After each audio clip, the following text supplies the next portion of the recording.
Experience a sports injury, muscle, or joint pain, you want treatment right away. Parkview Ortho Express provides same-day orthopedic and sports injury care without referral or appointment, offering diagnostics, x-rays, the region's only body composition DEXA scan right inside of the Sport One Parkview Fieldhouse.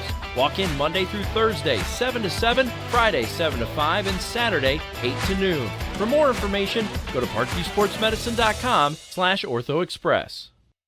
It's the comets. Comets falling from the sky. Comets falling from the sky. Comets falling from the sky. Comets falling from the sky. Comets falling from the sky. Comets falling from the sky. Comets falling from the sky. Comets falling from the sky. As a mom, I appreciate that someone was able to get me into the system, having an appointment quickly so we could get him to return to the football team as quick as possible. It was kind of nice to witness the neuro assessment and how in-depth the neuro assessment was here in the concussion clinic. It was just an amazing process.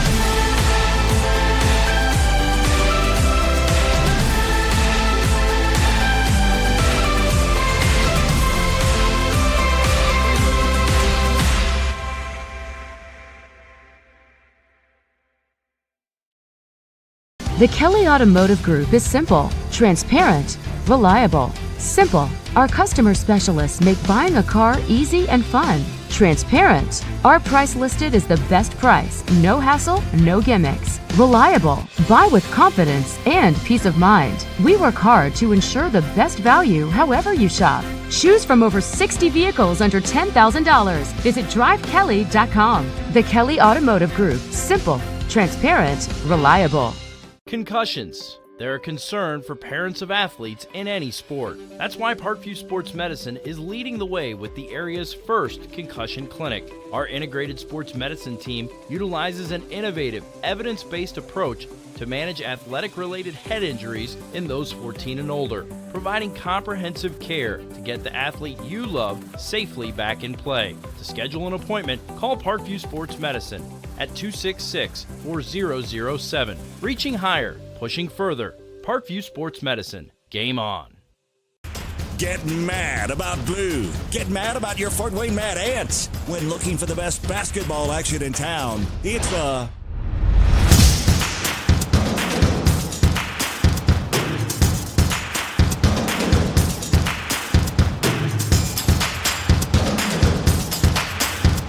Go to FortWayneMadAnts.com for the complete game schedule. See your Fort Wayne Mad Ants in action. Get mad about blue. I chose St. Francis because they made a promise that I would have real-world experience that I could take when I graduated, and they delivered on that promise. For me, the classroom only gets you so far, so they're setting you up with an internship. I had a mentor that they set me up with that was a CEO of a DuPont hospital in Fort Wayne. They offer degrees in accounting, business administration, risk management and insurance, marketing, and finance. You know, they just did a great job of the full circle of not only the education but also the experience. Parkview Sports Medicine, especially since I've been a pro, has been a place where my game has really been able to develop in multiple facets. Injury prevention, maintenance, physical therapy, weightlifting, agility work, all the things that I need to do in order to have an NBA body. This is the place for me to go when I come back home and I need to get a workout in. Always welcome me back with open arms. Parkview Sports Medicine. Game on. Both runners are running, play coming home. From the crucial plays to the highlight of the game to the victory celebration, we are there. Summit City Sports isn't just a business, it's a group of companies investing in the youth of Fort Wayne athletics. It's because of Parkview Sports Medicine, because of Kelly Automotive Group, Indiana Wesleyan University, University of St. Francis, and Big Eye Fish, that we can produce our broadcast viewed by hundreds of thousands in Northeast Indiana. Support Summit City Sports. Become a sponsor. Join our winning team today.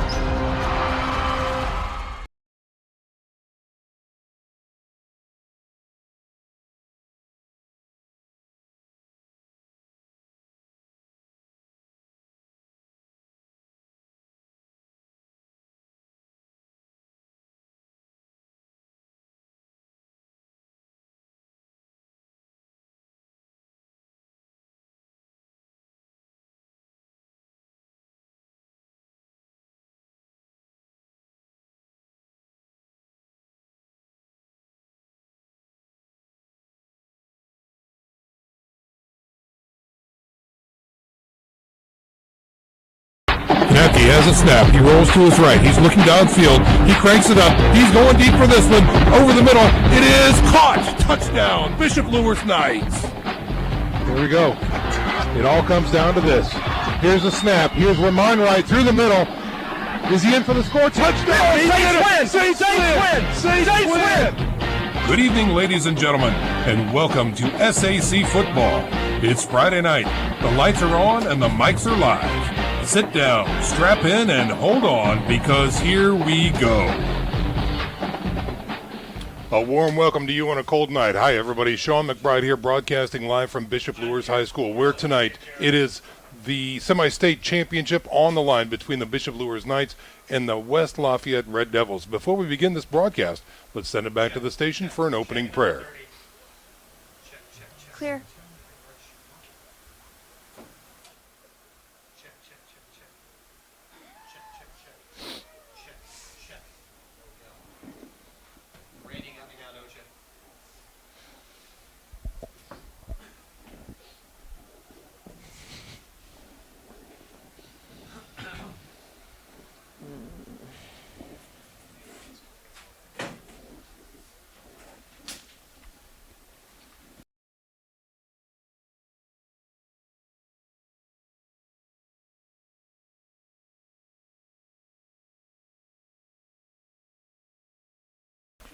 Thank you very much, Father, for the opening prayer. Welcome back, ladies and gentlemen. We are coming to you live from Bishop Luers High School.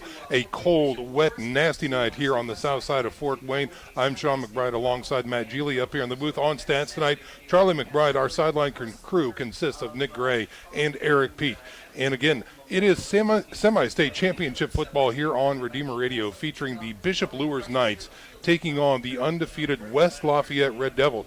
Matt Geely, a little bit of time here before the game begins. Obviously, a lot to talk about, a lot of different plots.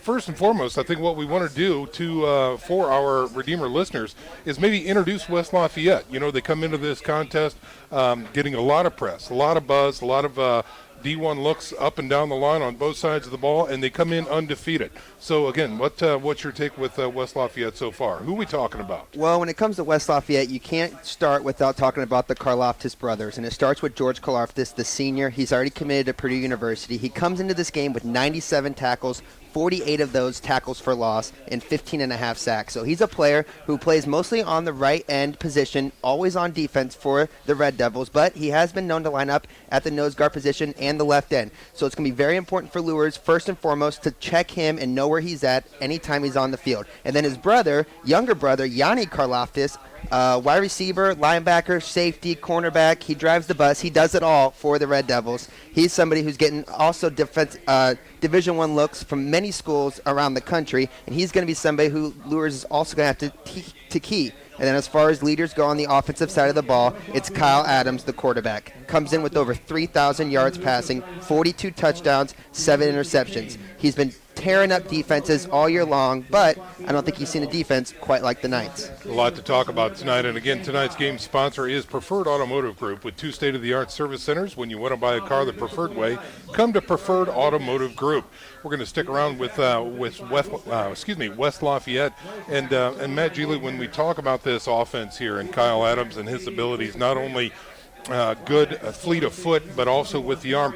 Would you call them a pass-first offense? Yeah, this is a team that, especially last week against Brebeuf, they spread it out and they like to throw it around. They're not one-dimensional by any means. They keep it pretty balanced, but you can tell the strength of their team is the passing game, and that's because of their quarterback, Kyle Adams, and it's also because of wide receivers on the outside like Kyle Hazel, Harrison Truitt, and R.J. Erb. Between those 3 wide receivers, he has a lot of weapons that he likes to throw to, and Kyle Adams has impressed me because he is very good about when he takes the ball, he's going to look at one wide receiver right away. He tries to key on one guy. If that guy's not open, he looks to scramble. But difference between him and a lot of other high school quarterbacks in the area, when he looks to scramble, he's not looking to run. He keeps his eyes up, he looks downfield, and he's still a passer-first type of quarterback. So it's going to be important for the Knights secondary to stay on the wide receivers, and it's going to be important for the linebackers and defensive line to contain Kyle Adams and make him have to make contested throws, because that is when you can see there's a little bit of a problem with this offense. One of the things we kind of talked about here, Matt, is in looking at the matchup tonight, West Lafayette obviously comes into the contest undefeated, 4 under the belt here for Bishop Luers. One of the things that's kind of talked about universally when we look at the weightings and the matchups that are going on tonight throughout the state is not really where these guys line up within their class. But strength of schedule has a lot to do with this. And one of the things you and I were talking about before the game is that the Bishop Luers Knights may very well be the toughest team that West Lafayette has faced so far this year, but this West Lafayette team is not the toughest team that the Knights have faced so far. No, when you're Bishop Luers and you go against the Snyders, the Bishop DeWangers, the Homesteads, the Carrolls of the world, even the Waynes of the world, you are night in and night out every Friday night going against really tough opponents, and you can't take a week off. On the other side for West Lafayette, this is their Super Bowl, so to speak. This is their biggest game of the year. This is where they find out what they're truly made of. And you can read any pick in the newspaper. You can look at any ratings online. It's impossible to truly handicap and know these two teams until you see them out on the field. And that's why I'm so excited about tonight, Sean. I think it's going to be up and down the field. It's going to be a shootout. It's going to be best against the best. It's Division I players against Division I players. And it's two fantastic coaches trying to see who can get the upper edge. When we come back for our 1-minute break, we'll talk more about the coaches and learn more about the Bishop Luers attack and what they plan tonight. Stick around, football fans. We're back in 1 minute. This is Semi-State Championship Football here on Redeemer Radio, 106.3 FM. Parkview Sports Medicine is an integrated sports medicine team. We're treating injuries when and where they happen and working to prevent them before they do. We believe the best care is coordinated care, helping ensure you get the individualized services you need every step of the way, offering innovative treatment techniques to get you or the athlete you love back in play. Reaching higher, pushing further. Parkview Sports Medicine. Game on. I chose St. Francis because they made a promise that I would have real-world experience that I could take when I graduated, and they delivered on that promise. For me, the classroom only gets you so far, so they're setting you up with an internship. I had a mentor that they set me up with that was a CEO of a DuPont hospital in Fort Wayne. They offer degrees in accounting, business administration, risk management and insurance, marketing, and finance. They just did a great job of the full circle of not only the education but also the experience. High school, ladies and gentlemen, this is semi-state football coverage here on Redeemer Radio. Along with Matt Geely, I'm Sean McBride. And Matt, we're going to get interrupted by the playing of the national anthem, I believe, here shortly. So we're going to go ahead and take a listen to that. And when we get done with the national anthem, we will come back to more analysis of the game. And we're getting ready for the cue.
Beautiful rendition of the national anthem there, sung by a Bishop Luers student. So we are jacked up, ready to go here. Semi-state football is right around the corner. So we're going to send things down right now to check in with our field reporter, Mr. Eric Pete, who's down there looking at the coin toss and looking at those field conditions. Again, wet and 37 degrees here from Bishop Luers High School. And let's send it down to Eric and check in with him. What do you have for us, sir?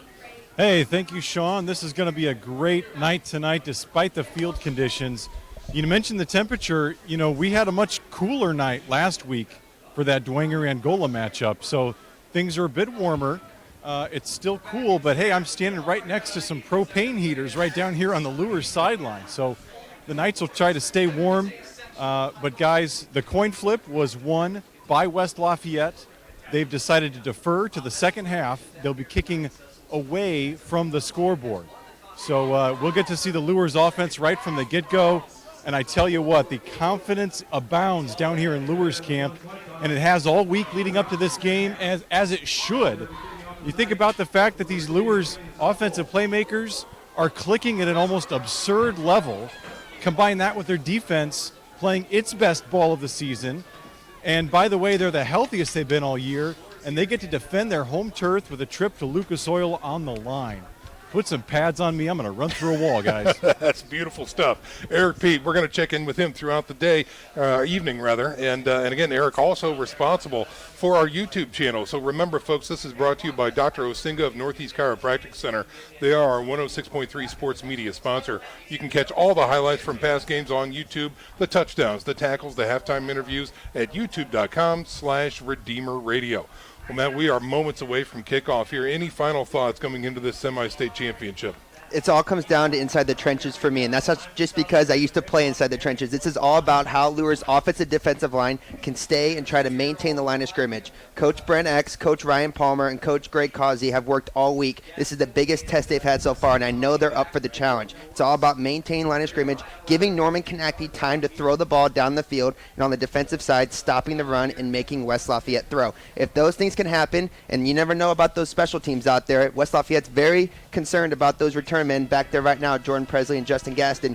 Let's have some fun. That's it. Ball is going to be teed up at the 40-yard line. West Lafayette, the Red Devils, wearing their white uniforms tonight with the scarlet trim and gray pants. And, of course, the Knights tonight wearing all black with the red trim and the white numerals. West Lafayette will be kicking left to right on your radio dial. Look for a little bit of a pooch kick here by Caleb Crockover, their place kicker. He does have 9 touchbacks on the year, but he seems to like to try to keep it short and try to keep it out of the hands of those skill players in the back. Presley and Gaston are both dangerous. Let's see, here's the kick. It's going to be a high end-over-end kick, very, very short, taken near the 40-yard line, fair catch caught. So that'll be touched up, no return that time, but great field position for the Knights as they come out on offense. And again, we talked about it already, this offense for Bishop Luers, quite possibly one of the most potent passing attacks in the state of Indiana, led by Norman Konecny. And boy, does he have some weapons out there. He can throw to Krieger, to Gaston, to Moore, to Hedgecock. Presley is also out of the backfield a weapon, let alone we talked about Nate Moore already as well, and then Johnson. So let's see what happens here on 1st and 10 from the 40-yard line. Konecny will be in the shotgun with a single setback. That's Presley. Man in motion, is Presley. They fake both sides. He throws a screen backside. Gaston's got it at the 40, 45. He's out to the 50, gets to the sideline, tries to make a move, and is thrown down near the 40-yard line. West Lafayette brought 2 linebackers up the middle, plus George Karlofkis on the right side, out on the outside. So what do you do when you have all that pressure coming at you? You throw a screen over the top. The Knights, one of the best screen games in the state, and they do a good job there, bumping it right over the top, and now they're off and running. A 19-yard gain that time for Bishop Luers on the first play from scrimmage. Gaston in the slot to the right on 1st and 10. Konecny in the shotgun. Here's a snap. Looks to throw again. Throwing left side seam, and no, overthrown that time. He had 2 men in the zone over there. That's Johnson and Hedgecock, but just missed him. The free safety for the Red Devils had fallen down. It is slippery out there. We've seen multiple guys hit the grass already early. Johnson did have a step on that secondary, just unable to hook up with them. Look for Luers to go back to that play later in the drive. Good pass protection up front by the offensive line. They got to keep that up all night. We're going to watch for number 88, George Karloftis, all night tonight, along with his little brother, Yanni Karloftis, number 14. On 2nd and 10, trips to the right side. Here's a quick screen out to the right, and it is off and incomplete that time. Gaston trying to get it in. It was just off his shoulder pad, and that's going to be another incomplete pass. That's one that Gaston comes up with most times, and that time he did have some room to run if he would have been able to catch it. Nice blocking on the outside by Janarian Moore, just unable to come up with the ball and turn upfield. Looked like he was looking to run before he caught the ball. Mm-hmm. So the draw screen does not work that time, and it brings up a 3rd and 10 for the Knights. Again, working off the left hash mark from the 41-yard line. Here's the snap. He looks to throw on 3rd and long. Guns it over the middle. In and out of the hands. No good that time. Intended receiver was Zach Wood, who was doing a crossing route over the middle. And it was in his hands and then out of his hands. That's back-to-back 3 throws in a row, really, for the Knights that have had open receivers that they're just unable to come up with the ball. Now with the 4th down and long, the offense staying on the field. We see a lot of quick kicks out of this by Kanapke. He does punt the ball. From the shotgun on 4th and 10. Tries to get the hard count. He does not get the defense to draw off sides. Here's a high snap. He does get a little kickoff. Shanks it out of bounds. No good that time. And it's going to give the West Lafayette Red Devils some really good field position. About a 6-yard punt to the 35-yard line. So the offensive drive stalls for the Bishop Luers Knights. And now we'll see for the first time tonight Kyle Adams and company on offense for West Lafayette. He is a junior quarterback, checking in at 6 foot, 164 pounds. And he is a playmaker. A lot of numbers underneath this guy's name. And an excellent passing percentage ratio, over 70% pass completion rate. 2 wideouts to the right, 2 to the left. Here's a quick give through the middle. Hit at the line, falling forward out to about the 37. Is the tailback that time. I believe that was Sage Hood. Tackle there by Josh Dippold from the strong safety position. 73 tackles on the year coming to this game. Good job there by Dippold off the left end. Here's another quick step. Throw. Hitch route. He's got his man. Tries to shake the tackler. Cannot. Gets to the 45. It should be enough for a first down for West Lafayette. Pass completed to Harrison Truitt on the outside. He comes in with 700 yards receiving. He's one of Kyle Adams' favorite targets on the outside. West Lafayette moves quick, a lot similar to Luers. They're going with that no huddle, trying to keep the Knights defense on their heels. Very up-tempo. Trips to the left side, single setback is Hood. 1 wide out to the right on the short side. Play action, looks to throw. Guns it. He's got his man. It is caught. Nice tackle, open field tackle that time after a gain of about 12 down to the 43-yard line. Tackle there by Nick Berkmeyer, his 76th tackle of the year. Good pressure up front from the nose guard position by Gabe Hendricks. Kyle Adams does a good job standing in the pocket and delivering the ball. Knights secondary has to come up big here as West Lafayette's moving. Another first down and another quick hitch out to the side. That is a screen. Tries to make the edge, slips down, but does get positive yards inside the 40. Reception there by wide receiver R.J. Erb. He had some room to run. Ramon Anderson, the closest defender for the Knights, before Erb slipped to the ground, and West Lafayette continues to move. All right, that's going to be a gain of 6, bringing up 2nd and 4. Another quick snap, low snap this time. Receiver falls down. Now he guns it, sidearms it into the ground, and that's going to be an incomplete pass, bringing up a 3rd and 4. Not a whole lot of time to talk and discuss the play here. That is really, really up-tempo. This is something you can tell this first drive was pre-script for the Red Devils. They knew exactly what they wanted to come out and do. But now, with a 3rd and 5 to go, here's a chance for the Knights to try to get off the field here and get a stop. 2 wideouts to the left, wing back to the right. Here's a snap, get to the tailback, looking for some room. Big push, and it looks like he may have it down to about the 32-yard line. Good run up the middle by Sage Hood. He comes in with close to 1,500 yards on the ground, 24 touchdowns. Everybody on this offense has put up huge numbers all year for West Lafayette, and that offense is moving right down the field. Luers defense needs to find some success here, see if they can get some pressure on that quarterback. Another 1st and 10 for the Red Devils. Man in motion now going to the far side. Here's a pitch, jet sweep, left side. The ball was on the ground. Yeah, his knee was down when he grabbed the ball. Was down. Yeah. That's a big mistake there by Kyle Adams, his first one of the game. It was a low snap, and that's something that we saw a couple times last week in their game against Burbuff. Their center, Joey Gavin, sometimes has trouble with that snap, and it's wet out there tonight. It's going to be a long night. So that's going to bring up a 2nd and 14, loss of about 4 that time. Here's a play action, looking left, throwing over the middle, and it is nearly picked that time, but incomplete. Gaston that time eyed the quarterback, stepped right in front of the pass. Gaston had a chance to intercept that ball, and that's because Kamari Harris, the linebacker for the Knights, came off the end. But the problem is he came off the end and hit the quarterback, Kyle Adams, late. So he gets a personal foul, roughing the passer, which is going to give West Lafayette an automatic first down, a huge penalty. It would have been 3rd and long, but after the roughing the passer, West Lafayette way into Knights territory. It was good pressure off the edge, and Gaston almost had the ball. Just have to try to pull up. It's hard when it's wet out, though, Sean. It is tough. It is a wet, sloppy track out there. And the white jerseys are going to get muddied up very quickly for West Lafayette. So we'll just make the apologies right away that we're going to miss some calls, I'm sure, because of the conditions out there. But right now, 1st and 10 for the Red Devils. Resetting the play clock. Reset the play clock here. 9:34 to go in the first quarter. 1st and 10 again. And it looks like Lafayette looks over to the sideline. Still doesn't have the play. Now going to be lining up in the shotgun as Adams. Offset right, and again, play action. Looking, he's got time. Going deep across the flats. Incomplete that time. Thrown well short. Kyle Adams has thrown a couple really dangerous passes on this drive, and he's gotten away with every single one of them. We'll be curious to see if his luck eventually runs out. That one was trying to be a jump ball into the corner to number 21, Harrison Truitt. Knights had him covered closely. Adams likes to stare down that one wide receiver, and he goes that way, especially if it's Truitt. More often than not, whenever he feels like he's in trouble, Truitt is his man. And nice job there in coverage there by Jay McJohnson and Ramon Anderson over the top. The ball is at the 21-yard line. 2nd and 10 now for the Red Devils. From the shotgun.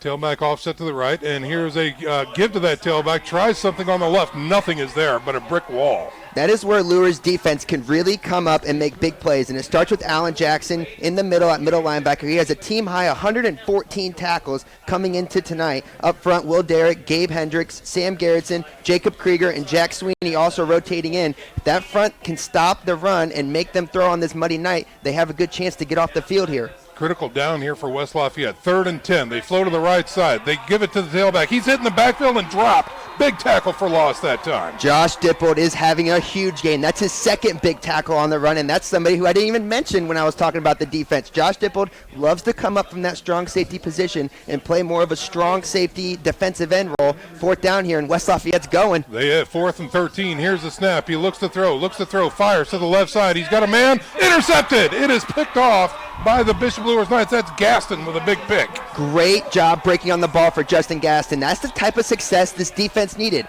You want your defense to have some momentum for your offense. Luers offense did a couple good things on that first drive, but you could tell they were on their heels. Defense bends, but it doesn't break. Huge turnover and offense back on the field. All right, so that is going to do it for West Lafayette's first attempt with the ball. Bishop Luers will take over just north of their own 10-yard line. First quarter action, zeros on the scoreboard, 8:31 to go here in the first quarter. And let's see, let's get things flipped around. Norman Knappe will be on the field with his offense. He'll be in the shotgun, single set back, 2 wideouts to the left side. Here's a snap, get to the tailback. Presley tries his way in between the tackle and the guard on the left side, not much there. Falling forward for 2, maybe 3 yards. Tackle there by George Karloftis, number 88, the defensive end for West Lafayette. He's the team leader in every category when it comes to defense. Makes a nice play there. Jack Sweeney had a really good first series against him. Now Karloftis moves over to that left end position to see if he can find some more success. On 2nd and 7. Knappe in the shotgun. Here's a snap. Looks to throw quickly. Right side. He's got a man at the sticks. Getting out of bounds. That should be enough for a first down. Catch there by Janarian Moore. Comes in with 13 TDs for the Knights. A nice job there. Good pitch and catch there by Knappe to Moore. Moore, one of Knappe's favorite targets out there for the Knights. Knappe's had a lot of time. This offensive line is doing a great job. Sweeney, Murphy, Rectanis, Derrick, and Garrettson have had a really, really good, strong start to the game. 1st and 10, north of the 20-yard line now. Here's a snap. Give to the tailback. Through the middle on the counter. Still running. Falling forward to about the 25-yard line, it looks like. Braden Cowherd with that carry for the Knights. He's kind of the change of pace back for the Knights. He likes to bruise. He likes to go in between the tackles and fight for some yards. 465 yards, 6 touchdowns on the year, averages 5 yards per carry. He's a good back for the Knights, and the Knights get a good chunk on first down. They did. 5-yard gain that time by the mutter Cowherd. I like that nickname. And 2nd and 5. Taking his time is Knappe. Quick throw this time, and the slant works. He's got his man near midfield, out to the 50, into West Lafayette territory is Nate Moore, number 16. Nate Moore with a huge reception. That's his second big reception on this drive. He's finding some success in that secondary. Just like we said at the top of the broadcast, Knappe has time. He has so many weapons on the outside. This offense can make some damage now. They were able to move the ball a little bit on their first drive, and then they kind of stuttered. Let's see if they can continue to make good, simple plays and keep moving that ball down the field. I wouldn't be surprised if they go back to the run here, see if they have some more success on first down. A 27-yard reception there from Kanafke to Moore into West Lafayette territory. Here's the snap. Again, Gifta on the ground through the middle this time. Hitting that brick wall, not much more there, but we'll get down to about the 46-yard line. Is the runner that time, trying to get a read on that number. I would guess Cowherd. Yes, it was Cowherd. Number 5, Mutter. Yep, so nice job there by Cowherd on first down. Got a couple yards, the offensive line, that's kind of what you need to do. It keeps the defensive line from pinning their ears back and coming. Look for a linebacker blitz here by West Lafayette. They love to do it on second down. 2nd and 8. Kanafke in the shotgun. Give to Cowherd again. Coming his way through the middle.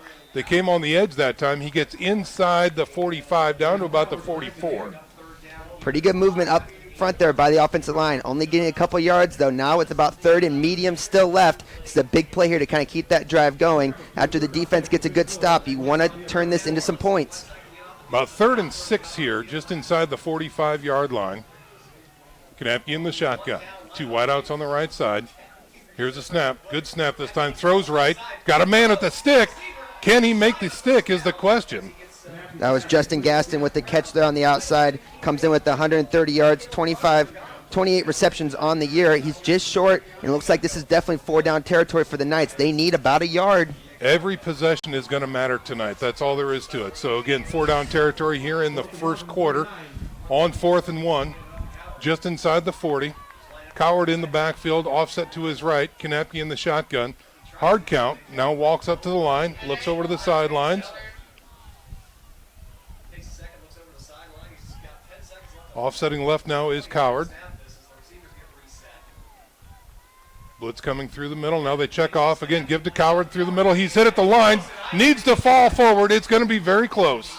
Does a good job falling forward. It was George Karloftis first in there for West Lafayette to make the stick. Cowherd likes to put his head down and run it. It's going to be very, very close. Depends on the spot. And they're going to stop. And it looks like they're going to measure it. The Luers sideline is pointing, saying that's definitely a first down. They are going to come out and measure it, and it gets iffy when you bring out those chains on a measurement. That they surely do. Let's check in on the sidelines with Eric Pete. Well, guys, one name you haven't really heard much this drive, Jordan Presley. He has been lining up in the slot this whole drive. That's something they do to try to get him the ball in open space. But that does kind of take away one of their strengths, getting him the ball in the backfield. So we're going to see how well this line can protect Kanafke and if he can get the ball out to Presley. So far, it's been Cowherd in the backfield. The chains are out. They're getting ready to be stretched. They put the marker down at the 45. They stretch from there, and they look. It's short. West Lafayette holds, and they give the ball back to Bishop Luers. Well, folks, as they take the chain off, just a reminder that tonight's game is brought to you by Bishop Luers. Since 1958, Bishop Luers High School has proclaimed the gospel and excelled in academics, sports, and performing arts.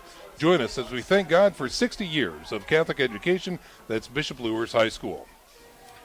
All right, so West Lafayette is back on the field with their offensive unit. 1st and 10, again with good field position here. Ball just inside their own 40-yard line. Play action, looks to throw, going deep, left side. He's got a man. He's got a step, and well overthrown that time and incomplete.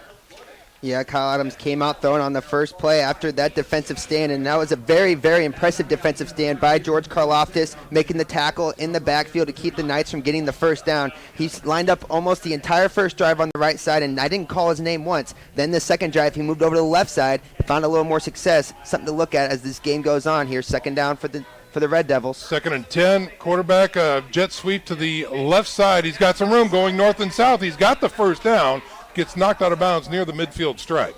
Yeah, it was a jet sweep there from the outside. It was wide receiver number 22, R.J. Erb. He's one of their main threats to run the ball. He likes to come in motion, and a lot of times it is right to left. It kind of looks like a read option with Kyle Adams, except for Adams is not known to keep it very often. So the Knights linebackers got to really flow with that guy in motion. 1st and 10 from your own 49-yard line now for the Red Devils here. 0's on the scoreboard. 5 minutes to go in the first quarter. Play action, rolling to the right, looking downfield, firing, got his man, and it's a one-handed grab. Gets some good yardage after the catch, down to about the 33-yard line. Catch made there on the outside by R.J. Erb. He's had a very, very successful drive so far for West Lafayette. Nice job there by Adams. He likes to roll out. He looks downfield. He makes the throw. Knights were in a cover defense, so nobody had him. Found a little soft spot and made the throw. Looks to be about an 18-yard gain that time for West Lafayette. Here they are on 1st and 10. Fade pattern, right side. He's got a man, and incomplete that time. They went for it all in the end zone. And, again, he's just overthrowing his targets. I don't know if that chalk it up to field conditions or whatnot, but some overthrown passes tonight here by Kyle Adams. That was 6'5" Harrison Truitt at wide receiver against 5'10" Jay McJohnson. Jay McJohnson does a great job, even with Truitt kind of shadowing over the top of him to keep his body close by and make it tough for him to go up and make a play. Truitt's going to be standing over everybody all night long. Here's a quick screen out to the left side. It is caught, falling forward close to the 30-yard line. Not much there, gain of a few. Combined tackle there by Justin Gaston and Nick Burkmeyer. Burkmeyer coming from the linebacker position. He flows really well. He's definitely the quickest of the linebacking core for the Knights. Does a good job in help on the outside on that quick screen. Now with another 3rd and long. This is where Adams, last time he handed the ball off, he normally throws it though. Man in motion to the left side, and again, it's a jet sweep to the left side. He's hitting the backfield, drop. Huge tackle for loss there. Number 24, I believe. Nick Burkmeyer, back-to-back tackles for him on the drive. Comes in with 3 tackles for loss. Well, you can add a 4th to that. Huge play, and now with 4th down, looks like West Lafayette is going to have to punt. They keep their offense on the field, except for their punter is their quarterback, That's Kyle right. Adams. So Yep. It's very similar to the Knights. So even though it might look like a pass twice last week, he did do a quick kick. And that's what I expect to see here. We'll see. Ball is on the 35. It's a low snap. He does get the kick away. Return on their hands. That's Gaston back there looking for a lane. Cuts it up. He's got a return on his hands. Going to the middle. Going to the outside. He's racing down the field. The 40. He's down to the 30. They're not going to be able to catch him. No Justin way. Gaston runs back. Is there a flag? No flags. Gaston with a huge punt return for the Bishop Luers Knights. Stop me if you heard this before. Luers cashes in on the special teams. Justin Gaston, that's great scouting. That's heads-up coaching by the Knights. They knew that Adams was the punter, and Gaston was already back in a free safety position, ready to receive the punt. And right when Adams kicked it, he kicked it right to Gaston. And there's a lot of offensive players out there on the field, Sean. And Gaston got a couple of huge blocks from the big boys up front. Gabe Hendricks and Jack Sweeney leading the way all the way into the end zone. An 85-yard punt return for the Bishop Luers Knight, and they break the ice at 3:28 to go here in the first quarter. And now the special teams are back on to try and chip this one through. Hold is down, the kick is up, and it is good. So the PAT that time for the Bishop Luers Knights by Carter Drake makes it 7-0 with 3:28 remaining here in the first quarter. Stick around, football fans. We're back in 30 seconds. You're listening to Semi-State Football here on Redeemer Radio, 106.3 FM. Kelly Automotive Group is simple, transparent, reliable. Simple. Our customer specialists make buying a car easy and fun. Transparent. Our price listed is the best price. No hassle, no gimmicks. Reliable. Buy with confidence and peace of mind. We work hard to ensure the best value however you shop. Choose from over 60 vehicles under $10,000. Visit drivekelly.com. The Kelly Automotive Group. Simple, transparent. To Bishop Luers High School, ladies and gentlemen, the Knights on an 85-yard punt return by Justin Gaston have scorched the Red Devils here 7-0 in the first quarter, 3:28 remaining, and the Knights are preparing to kick this one away now. Carter Drake added the PAT, and the fans, the sidelines, everybody is now well into this contest. Again, we saw early, Matt Gilly, that 4-down territory, even in the first quarter for both squads, really has been the order of the day so far. Yeah, a lot of offenses moving it down the field both ways, but the defenses are standing tall at the end. For West Lafayette, it was getting that 4th down stop on 4th and 1. For Luers now, an interception and a punt return for a touchdown. Both defenses are standing up to the task of these powerful offenses. Podzolinski this time hits a low worm burner and a attempted return, not much there. And they're going to be stopped right at the 35-yard line. Tackle by Nick Burkmeyer. Sean, he's everywhere tonight. He is having a breakout game for the Knights. We talk about Gaston. We talk about Burkmeyer. I mean, these guys, they came to win. That's just all there is to it. They are fired up and ready to go. Hey, guys. Let's check in with Eric Pete. Well, I think we're going to learn a lot about West Lafayette on this drive. They are not used to trailing in football games. Great point. Average margin of victory, 41 points. They've only had one game decided by less than 2 touchdowns. So let's see what they do in this situation. Good stuff, Eric. All right, here we go. They're going to line up with an empty backfield, trips to the right, 2 wide to the left, and it's going to be a screen to the left side. He's got the first catch, open field tackle that time, stops him, but he breaks out of 1, gets run out of bounds after a nice gain that time of 5, maybe 6. Jamek Johnson had him right at the line of scrimmage. He does a great job getting off of his block and going to make the play. He slips off him, unfortunately. Good pursuit by the Knights defense, though, to limit it from being a big gain. So a good stop there on first down. Yeah, we'll call that actually a gain of 4. And on 2nd and 6, another screen to the other side this time. And again, it's caught and gets run out of bounds north of the 40, out to the 41. Another maybe 3-yard gain that time.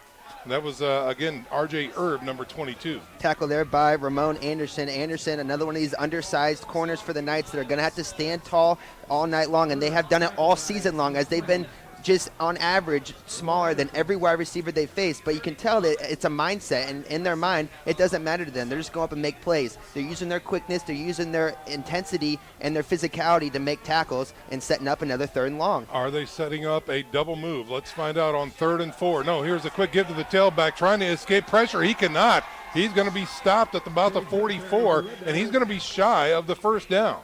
There's been a very big difference between this West Lafayette team this week and last week, and that is the linebacking core of the Knights. This is something that Brebeuf couldn't do last week. That time, Alan Jackson makes another huge tackle right at the line of scrimmage. It looks like West Lafayette's going to bring out a punt, so a good stop for the defense, and now you have to look and see who's back to return. There he is, Justin Gaston. That's right.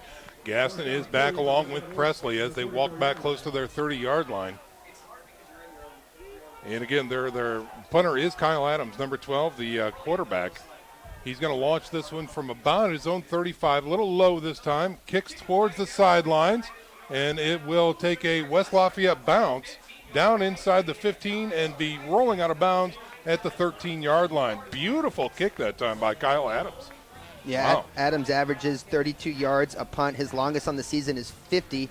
And that's 17 punts total. So this is a West Lafayette team that came in with 17 punts on the year. They've already punted twice. That's a great start for this Bishop Luers defense. And, you know, they hear it all year long. Defense needs to step up. Defense needs to step up. Well, so far, they've been up to the task, and they've done really well. Let's see if the offense can get another big drive going. It's all about field position, and they can really flip the field here once again. 2 minutes and 24 seconds remain here in the first quarter. 7-0 is your score. Luers on top, back with the ball. 1st and 10 from their own 13-yard line. Knapke in the shotgun with a single setback. Trips to the right. Here's a snap. Pressure coming, now backing off. Looking over the middle, seam route, well intercepted. No, in and out of the hands. The free safety came up. It was in his hands and just dropped. I don't know if it was miscommunication on the outside between Jordan Presley and Knapke or what happened there, but that was a dart, and Presley was running a streak route, and the free safety for West Lafayette does a good job stepping up in front of it, and I think it hit him right in the face. I can't believe he didn't make that catch. Would have been a huge play for West Lafayette. Luers avoids the big mistake, and let's see if they can capitalize on it and see if Knapke can settle back down. So far up front for the offensive line, they've done a phenomenal job. In the run game, they're getting good, and Knapke has a lot of time to throw. So if he can continue to have time and sit in that pocket, he's going to make good throws. It's like we have a little bit of confusion maybe on the spot. Yeah, could be. They've stopped the clock at 2:20 to go here in the first quarter. And now they're going to reset things, wind the clock, and here we go. So 2nd and 10 now for the Bishop Luers Knights from their own 13-yard line. Knapke in the shotgun. Here's a snap. Give to the tailback. Bouncing it out to the left side is Presley, trying to get that edge. Can't find much. Gets out to the 15 and gets run out of bounds near the 16-yard line. Pretty good run there by Presley. He was trying to go inside zone right. Couldn't. The linebackers for West Lafayette are really good about flowing to the ball and picking their gaps and staying in them. He saw that it was pretty clogged up, so he tried to make a cut back to the left. He's probably one of the only players out there that's able to make that cut on this wet turf. He's able to do it and get a couple yards, but still 3rd and long here. Can't have a big mistake. Got to get something high percentage here for Knapke. 3rd and 7 for the Knights. Here's the snap. Again, play action. Rolling to the right. Knapke looks, fires down the field. Covered, went for Hedgecock. No flags, and an incomplete pass. Knapke rolls out towards George Karlofkis. Karlofkis didn't rush the passer on that play. And normally on 3rd down, he is known for getting around that edge and using his speed to get to the quarterback. That time, he kind of stayed still and kind of played almost like a zone against Knapke. Very interesting to see. Knapke had plenty of time rolling out, just unable to connect with Hedgecock, and the Knights punt team now on to try to kick it away. Knappe will have to do a much better job than his last punt. Of course, that was a pooch. They're all lined up in punt formation now. A quick hit was a 6-yarder last time. Little low snap. He's got to get the ball away. He does. Low liner this time. Takes a skip. Takes a Bishop Luers roll. Still will be touched up at about the 43-yard line. So good field position coming up for the West Lafayette Red Devils. Right now we're going to send it down to the sidelines and check in with Nick Gray, who hopefully has some updates from around the state. Nick, what do you have for us? Maybe we won't check in with Nick Gray. Looks like we got some confusion back on the – oh, there was a flag on that play. Looks like there was a flag near the 30-yard line. Sorry about that, guys. I was having microphone problems. All right, let's check in with Nick now. Nick, what do you have with us? Well, guys, it's halftime up at Mishawaka, and Dwanger's leading that game 10-6. The other game that I'm keeping an eye on is the Bishop Chittard at Evansville Memorial, because the winner of that game will play the winner of this game. And right now, Bishop Chittard leads 3-0. So back up to you. All right, thanks very much, Nick. So there was a procedure call against the Bishop Luers Knights on the 4th down punt. And so the 5-yard penalty will be marked off, putting Knappe basically at his goal line, if not a little deeper. And boy, oh boy, if in fact West Lafayette could put a return on here, now would be the time to do it, to press their advantage. They're going to get the ball, should get the ball, in Luers territory after this punt regardless. But if they can run this back, this presents a real opportunity. High snap this time. Punt, nice high, tight spiral, drives him back, an even better punt. Takes it back to the 33-yard line, trying to find his footing, and gets around to the edge, puts his shoulder, and he's going to be dropped at about the 47-yard line of the West Lafayette Red Devils. Just a tremendous punt by Knappe, but also a nice, it looks to be about maybe a 12 or 13-yard return by West Lafayette and Klinker.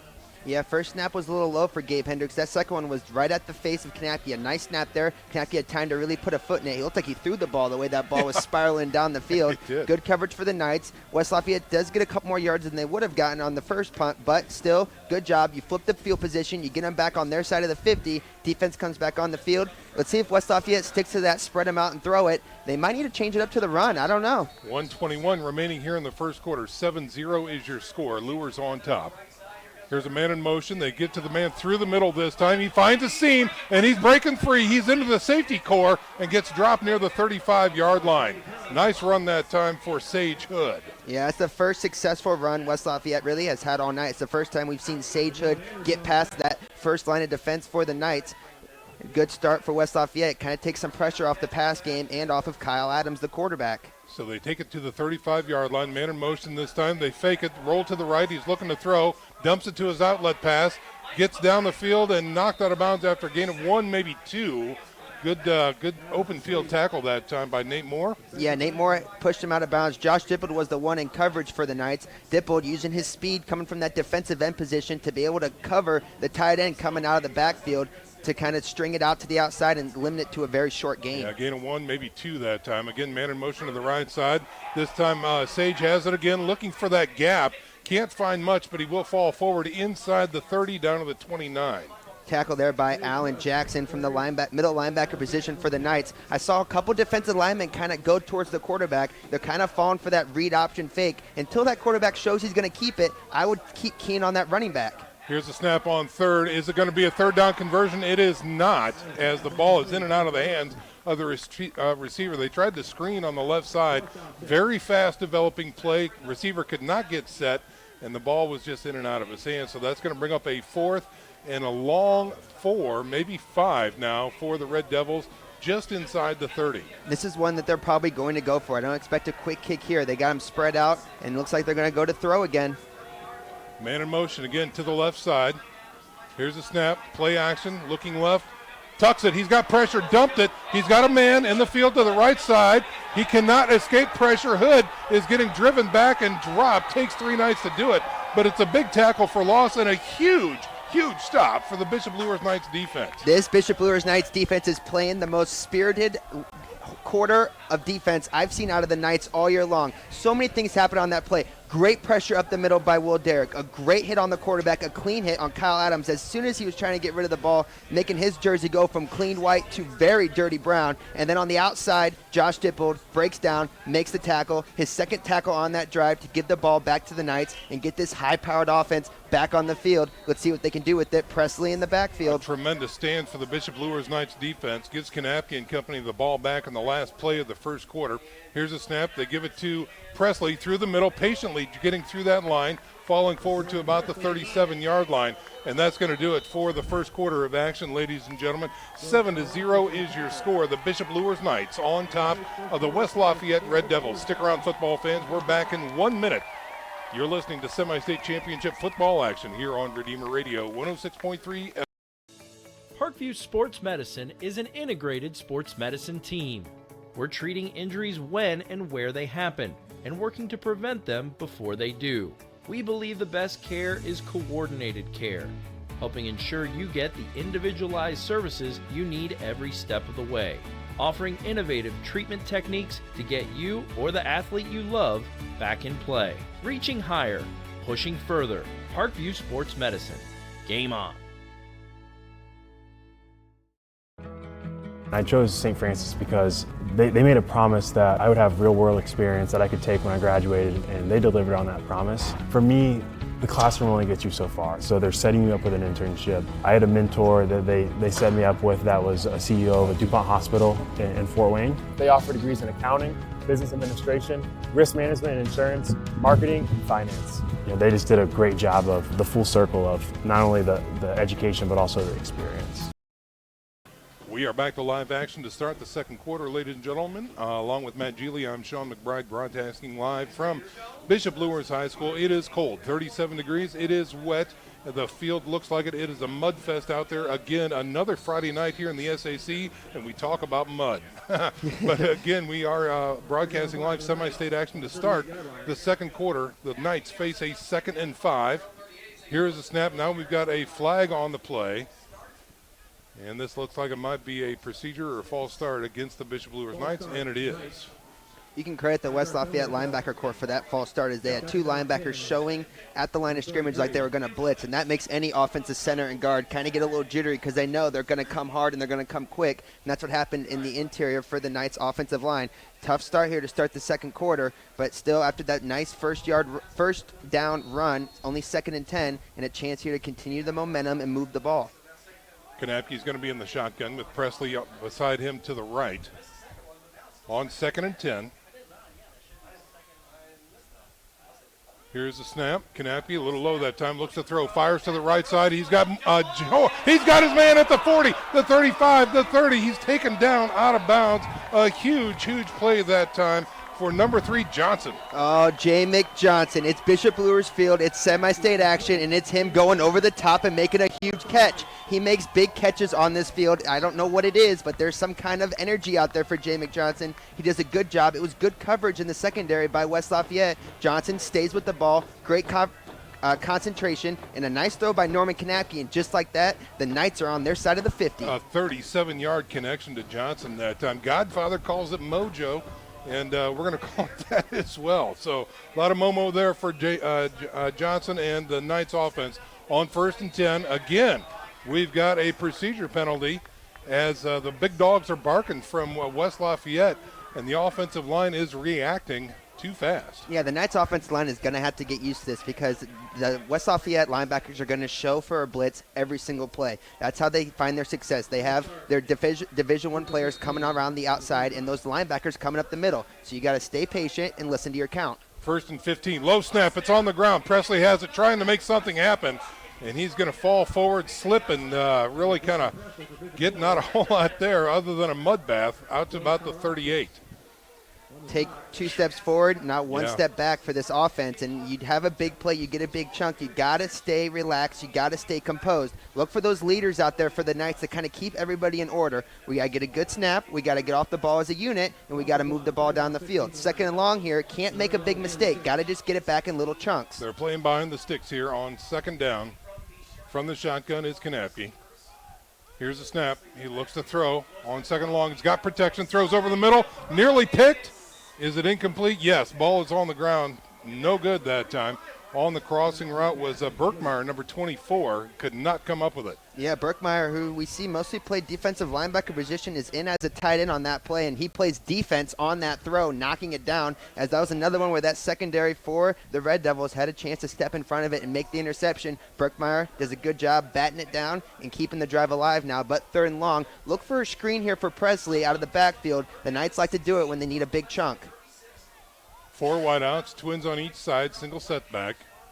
On 3rd and forever, here comes a blitz through the middle. It's picked up. He throws over the middle, behind the receiver, and no good. Again, he went for Jamek Johnson, who could not make the play, and that's going to bring up 4th and forever now for the Knights. Norman Kanapke audibly very angry at himself in the backfield because he knows that he had time. Michael Murphy from the left guard position does a great job picking up the blitz on the left side. Jordan Presley from the running back position picked up the blitz on the right side. Kanapke had time to make the throw, just unable to come up with the completion. You know, he set the single-season record for touchdowns and yards last week, beating offensive coordinator Stansky's record coming into the game. So he can make those throws and look for him to make them later in the game. Just had a tough one there. Here is the punt formation. Kanapke gets the ball away. It's a low kick this way. We'll take a bounce inside the 5. It'll be touched up and taken into the end zone and was not able to just down it at the 1 or 2 yard line. Christian Fly was flying down the field there trying to keep the ball inside the 5 yard line. It was a perfect punt by Kanapke. Fly just unable to stop his momentum on this wet turf and keep the ball outside the end zone. All he had to do was bat it away or just knock it down. Anything to keep it out of the end zone would have been great for the Knights, unable to do it there. Football fans, the St. Felix Catholic Center in Huntington, Indiana offers 1-day and overnight retreats with over 70 rooms. Be sure to visit Our Lady in her grotto and walk the 30 scenic acres. Check them out online at sfcatholiccenter.com. Here's West Lafayette on offense, trying to find some room through the middle and finding nothing but that stout defensive line by Bishop Luers.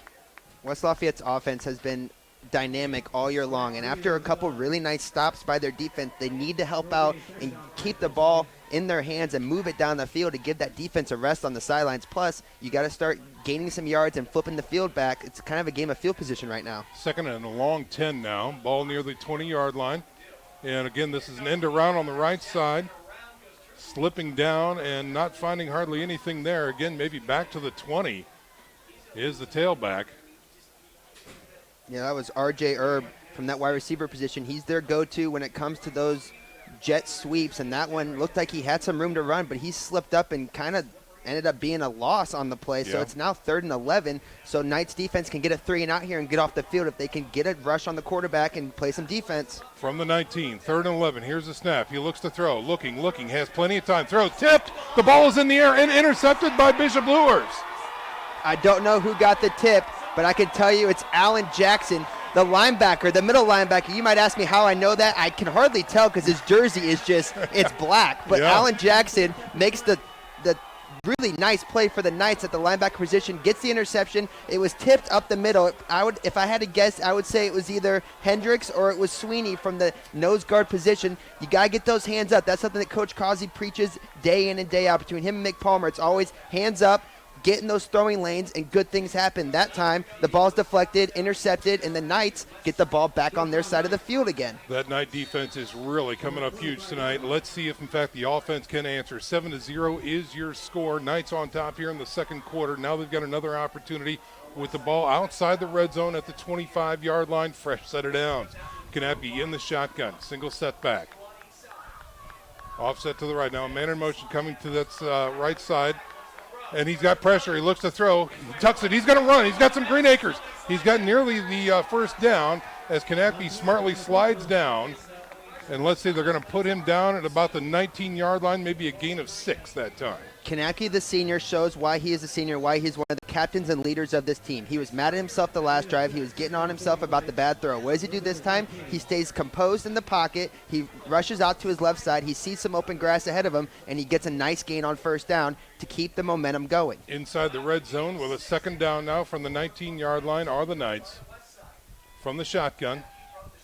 Here's the snap. He looks to throw on 2nd out. Throws over the middle into the dirt and incomplete that time. Yeah, looking for Cameron Hedgecock on the outside.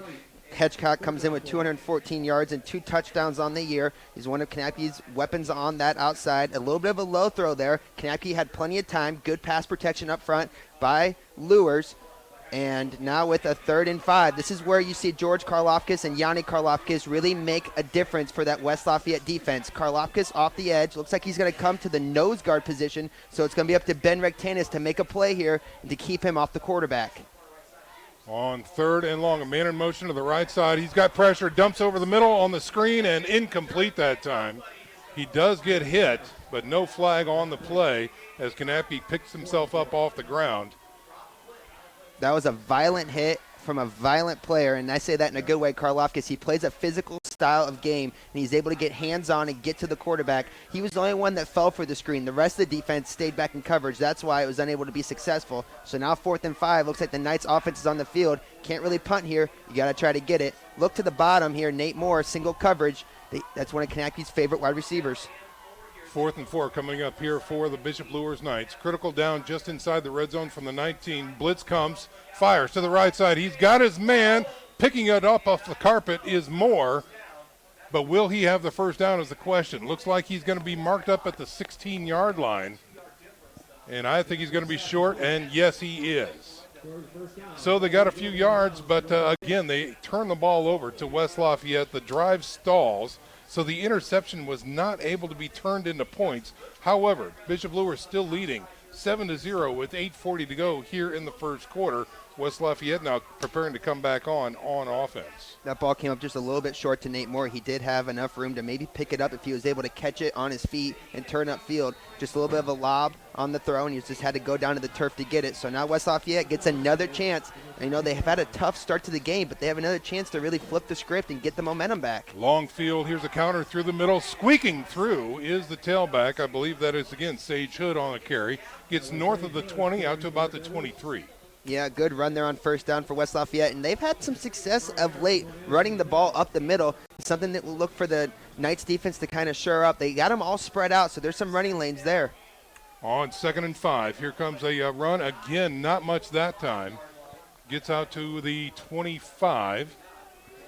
So it's going to bring up a 3rd and 3 now for the West Lafayette Red Devils. Sage Hood on the run again there for West Lafayette. Nick Berkmeyer on the tackle on that outside. Hood likes to make cuts in the hole. It's hard to do on a muddy turf, and that's what he's having trouble with. And he makes that cut, it's slowing him down, and the Luers defense has a chance to get him. Man in motion going to the right side. Here's a snap. They flow to the right side. Quarterback decides to keep it, and it was a mistake. He doesn't get it. That's going to bring up 4th and 1, maybe 2, as Kyle Adams tries to get the edge. And a great pursuit that time by the Knights defense. Yeah, they brought the wide receiver in motion to try to lead block. But the only problem is when he came in motion, Alan Jackson flowed with him. And so when it was a QB keeper to that right side, Jackson was sitting there waiting for him. And Alan Jackson doesn't miss an open field tackle when it's one-on-one. Great play there by the linebacker. Let's see if West Lafayette goes for it here deep in their own territory once again. 4th and 1. Man in motion coming to the left side. Now they back away. Looks back to the sidelines for a different cue. Big Gabe Hendricks up front in the middle there for the Knights. He's going to try to plug up some holes and make these running backers make a cut early. It looks like we're going to have a timeout here for West Lafayette. Yeah, they ran out of time. I hope they did call a timeout. So they will have a timeout big down coming up after this 30-second break, folks. Stick around. You're listening to Semi-State Championship Football right here on Redeemer Radio 106.3 FM. Kelly Automotive Group is simple, transparent, reliable. Simple. Our customer specialists make buying a car easy and fun. Transparent. Our price listed is the best price. No hassle, no gimmicks. Reliable. Buy with confidence and peace of mind. We work hard to ensure the best value however you shop. Choose from over 60 vehicles under $10,000. Visit drivekelly.com. The Kelly Automotive Group. Simple, transparent, reliable. Luers High School. The timeout is over. West Lafayette facing a 4th and 1 now from their own, looks to be about 26-yard line here. Offense is on the field. No, Kyle Adams, is back deep now to punt this one away. He does get that ball away. Gaston in pursuit. That is going to be splashed up near the 38-yard line. All right, so no return on that special teams play for Gaston. But again, a good field position coming up for the Bishop Luers Knights on offense. Again, they need to finish here. When we talk about this, the abilities for the big plays are certainly there, but it's down in the trenches where they have to get some successes, Matt. Yeah, this is one of the situations where you've had opportunities now to, I wouldn't say put away West Lafayette, but definitely get a huge advantage on them, and they've had trouble capitalizing with good field position. Another opportunity here, not on the left side 40-yard line, so you have some yards you have to move, but this offense has shown they can get some chunk plays, and they got to do it here and get some success on offense. 2 wideouts to the right, wing to the right. Here's a snap, get to the tailback, trying to bounce it outside. He's got a little room. Presley with a stiff arm, gets out to the outside, tries to go north and south, still has some more room, pushed forward, close to the midfield stripe. I've been talking about the Division I players for West Lafayette all night long and how much of a difference maker they've made. Well, Luers has a couple of their own, and one of them is Jordan Presley. In my opinion, Presley can go play anywhere in the country. He is that good. He's that much of a hard worker. He's that much of a hard runner. That time, it looked like West Lafayette had him in his arms at the line of scrimmage. Next thing you know, he's got 10 yards to the outside. Yep. Great individual effort by the senior on first down. 1st and 10 now in West Lafayette territory at the 49. Here's a snap. Again, give to the Presley. Man coverage out there in the flats, ripping through tacklers, still on his feet, finally wrangled down near the 45. If you're Coach Lindsay and Coach Stansky, you're probably like, hey, Jordan, you're about a foot away from going out of bounds there. You might just want to step out of bounds and go for the next play. Yeah. But not Jordan Presley. That's just his mindset. That's the way he runs. He runs physical, and he's always looking for that extra yard or two on that play. It's going to take at least 2 or 3 guys to bring him down. He doesn't look physically that big, but it's a mindset, and it's a way he runs, and it's working out so far for Luers. 2nd and 5 now. 2 wideouts to the left, 2 wide right. Working off the right hash mark. Knappe from the shotgun, play action, quick screen out to the right side. That's Nate Moore. Tries to find something, not much there. Can't really shake those blocks out there in open field, but he will get down to about the 43, it looks like. Yeah, it was a bubble screen there to the short side of the field for the Knights, and that leaves you not a whole lot of room for Nate Moore to get loose and get upfield. On that play, he actually lost his towel as he was trying to make a cut, and it was good pursuit and good swarm defense by West Lafayette. Now another 3rd and a couple yards to go. West Lafayette has done a good job getting off the field so far in this game. Let's see if Knappe can have some time and find an open receiver at the chains. 3rd and 3 from the 42-yard line. Trips package out to the left side, 1 wide right. Here's a snap. Get to the tailback around the right side. That's Presley. Gets the first down, puts his shoulder into him, and demolishes a West Lafayette safety. Oh, my heavens. I love that play call up front for the Knights as they are relying on that offensive line on this drive. And that time, it's Sam Gerritsen who gets my highlight block as he set the edge on George Karlofkis and put him in the mud, giving Presley an angle to get around the edge and get upfield. A great run on 3rd down, and that's huge momentum for the nucleus up front for the Knights. A great 3rd down conversion that time for the Knights. 1st and 10 now. Here's a snap. Knappe on a draw play through the middle. Presley can't evade tacklers and is going to be taken down near the line of scrimmage, maybe even a small loss on the play. They're going to mark him up right at the 30-yard line. Yeah. 5th play of the drive for the Knights, and they went with a draw there, and that's a tough one to block up front because you have to hold your block for a long time. And the Knights have shown that they can throw the ball down the field, so you're trying to get those linebackers for West Lafayette on their heels. Thing is these West Lafayette linebackers are very physical, and they're very good about getting up in the hole. They do a good job that time and hold it for a very short gain on 1st down. So back to the drawing board goes Coach Stansky in this offense. Basically 2nd and 10 again coming up for the Knights. From the 30, here's a snap. He looks to throw on 2nd down, guns it to the right side. He's got it! Gaston goes up, high points the ball, and comes up with a huge red zone catch. On this play, it's another Division I player, and that's Justin Gaston. He goes up and high points the ball at the top of the jump, makes a great play, uses those sure hands and comes down with it. Already with an interception and a punt return for a touchdown tonight, he is having another big game for the Knights. They place the ball down at about the 13-yard line, and that's where the Knights will have a fresh set of downs off Gaston's catch. Hedgecock going to be wide out to the left side. Single setback.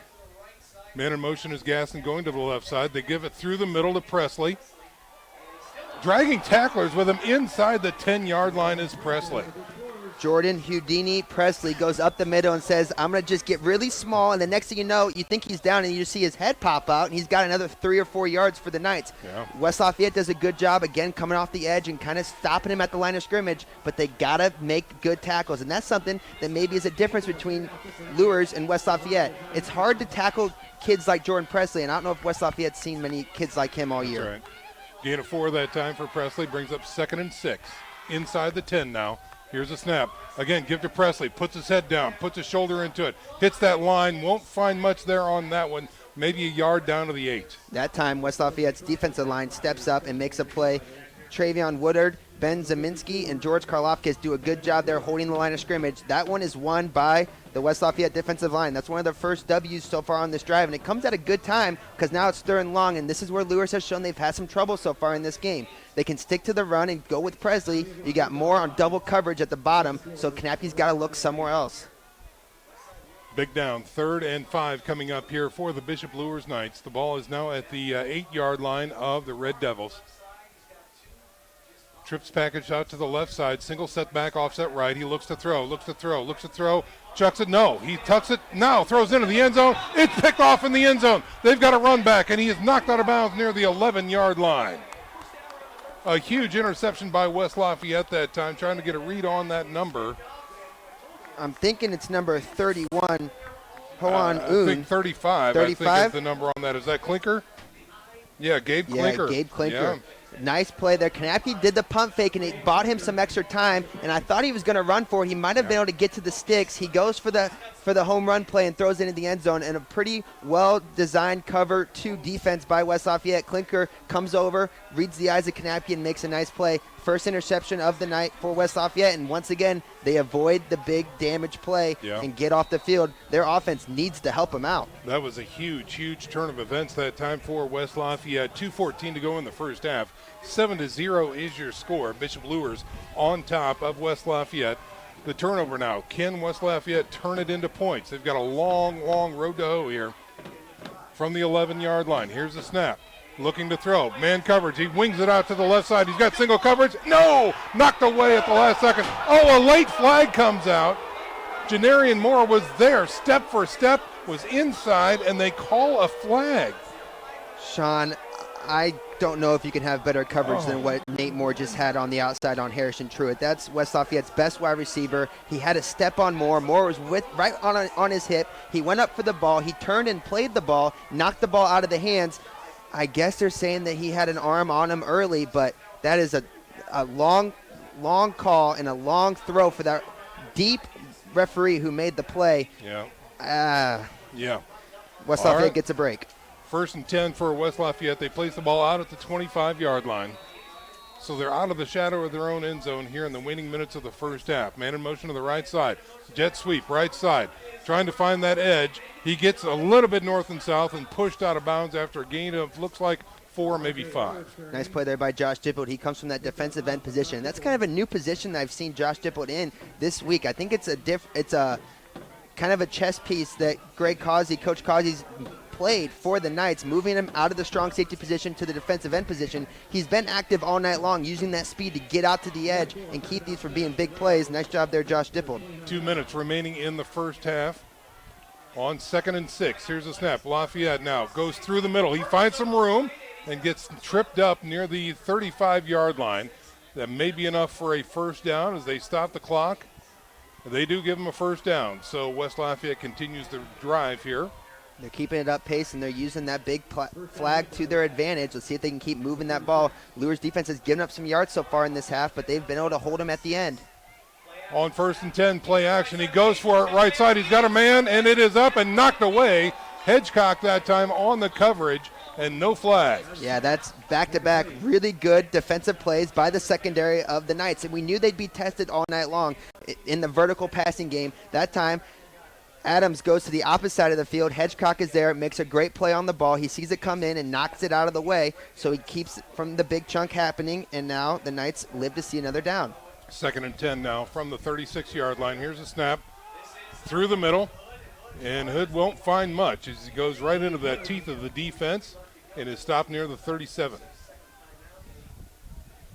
Looks like West Lafayette's not going to call a timeout and kind of let the clock run. You're kind of in that field position situation where you don't want to stop the clock and then give the ball back to Luers, and you're not far enough to really feel confident that you can put the ball in the end zone. So they're going to keep trying to find their way and getting across the 50 into the red zone. If they can do that, look for them to burn a timeout. 3rd and 7 now with under 1.5 to go here. Tight formation for West Lafayette. Ball is on the ground, low snap, he's hit. Big tackle for loss that time. Yeah, and it's Alan Jackson, Mr. Mutter, coming in from that middle linebacker position. He saw that ball on the ground. As soon as he did, he went straight for the quarterback, made a beeline through the offensive line, and gets a great play to hop on that ball and hop on that quarterback and keep West Lafayette.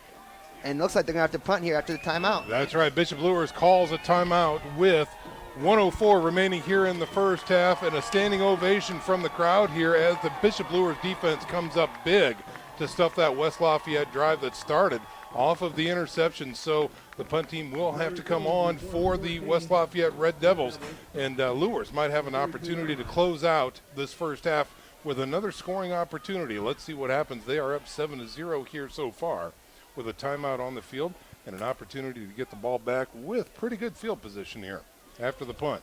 Not only that, but we've already seen one punt return touchdown so far today. Gaston heading back there for the Knights. Let's see. There's been good punts and there's been bad punts so far for West Lafayette and Kyle Adams. So let's see if they punt it to him, if they try to kick it away from him. See Presley now sneak out on the field here towards the end. He's going to come and help Gaston. Let's see if Adams can play keep away here and get it away from the specialties. Adams will launch this from about the 23, and it's a high end-over-end kick, very, very short, angling out of bounds, and no return that time. Smart punt on the play there by West Lafayette, and good field position coming up for the Bishop Luers Knights on offense. Again, 7-0 is your score, and we're coming up on our halftime break here from Bishop Luers High School. This is semi-state football action, and again, during the halftime break, we'll also not only get our VIP halftime interview in with Tess Steffen of Bishop Luers High School, we'll get scores from around the area and see who is leaning towards Lucas Oil. Another exciting event for us. We've got 2 SAC teams and 2 teams that we broadcast regularly here at Redeemer Radio. The Bishop Luers Knights, obviously, and the Bishop Dwenger Saints. And what a treat it would be to call both of those games next week. Here come the Knights. 1st and 10 at the 50-yard line. Kanapke in the shotgun. Here's a snap. He looks to throw on 1st down. Gets flushed from the pocket. Now he has to step up. Fires. He's got a man over the middle, and it is caught.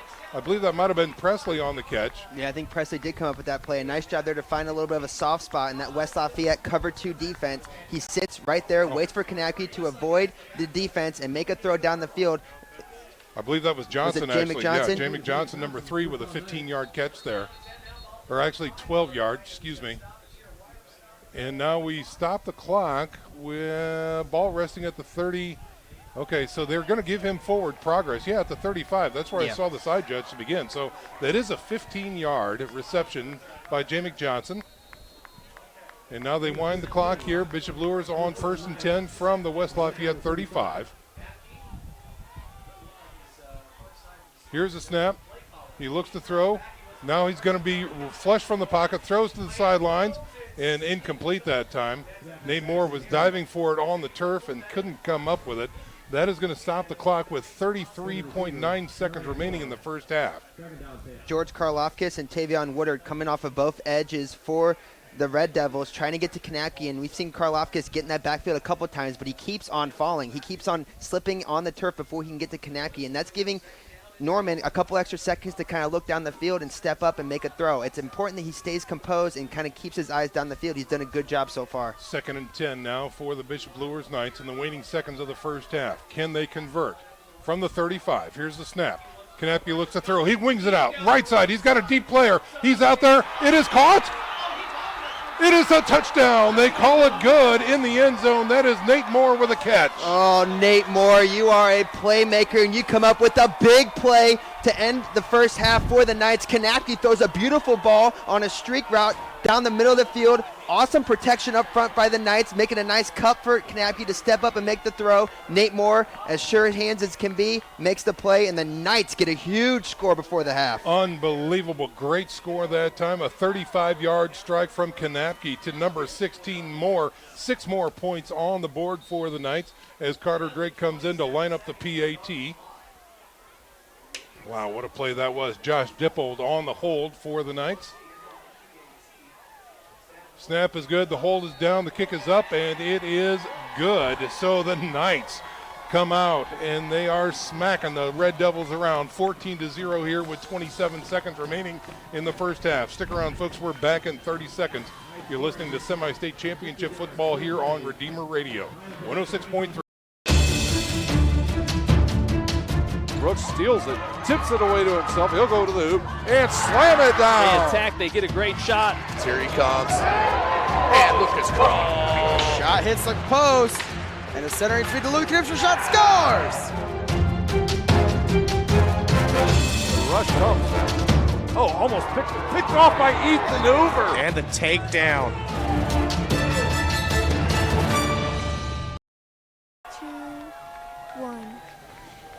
14-0 is your first half score here at Bishop Luers. The Knights on top of the Red Devils. And so far it has been the play not only of the offense, but special teams have made a big factor. One of the things we really want to kind of talk about too, Matt Gili, is during the halftime break, the big uglies up front, that O-line for Bishop Luers is just doing a tremendous job. Oh, they're up to the test, and yeah. I expect nothing less out of that unit. And as far as the coaching staff goes, you know they're going to come in prepared. You know that they weren't going to listen to all the outside noise. There's no doubt about it. This is the best defensive line probably they've faced all year, or one of the best they've seen. And they've had a couple really good tests up to this point to kind of get them ready. But I knew that scheme-wise they'd be ready to roll, and it's just a matter of execution. And so far, they've been phenomenal and probably players of the game. Podzolinski in with the kick. Going to be taken by an up back near the 25-yard line, waiting for that wall to get set up through the middle, looking for that wedge. Gets out to the 35, maybe the 36, and not much more there.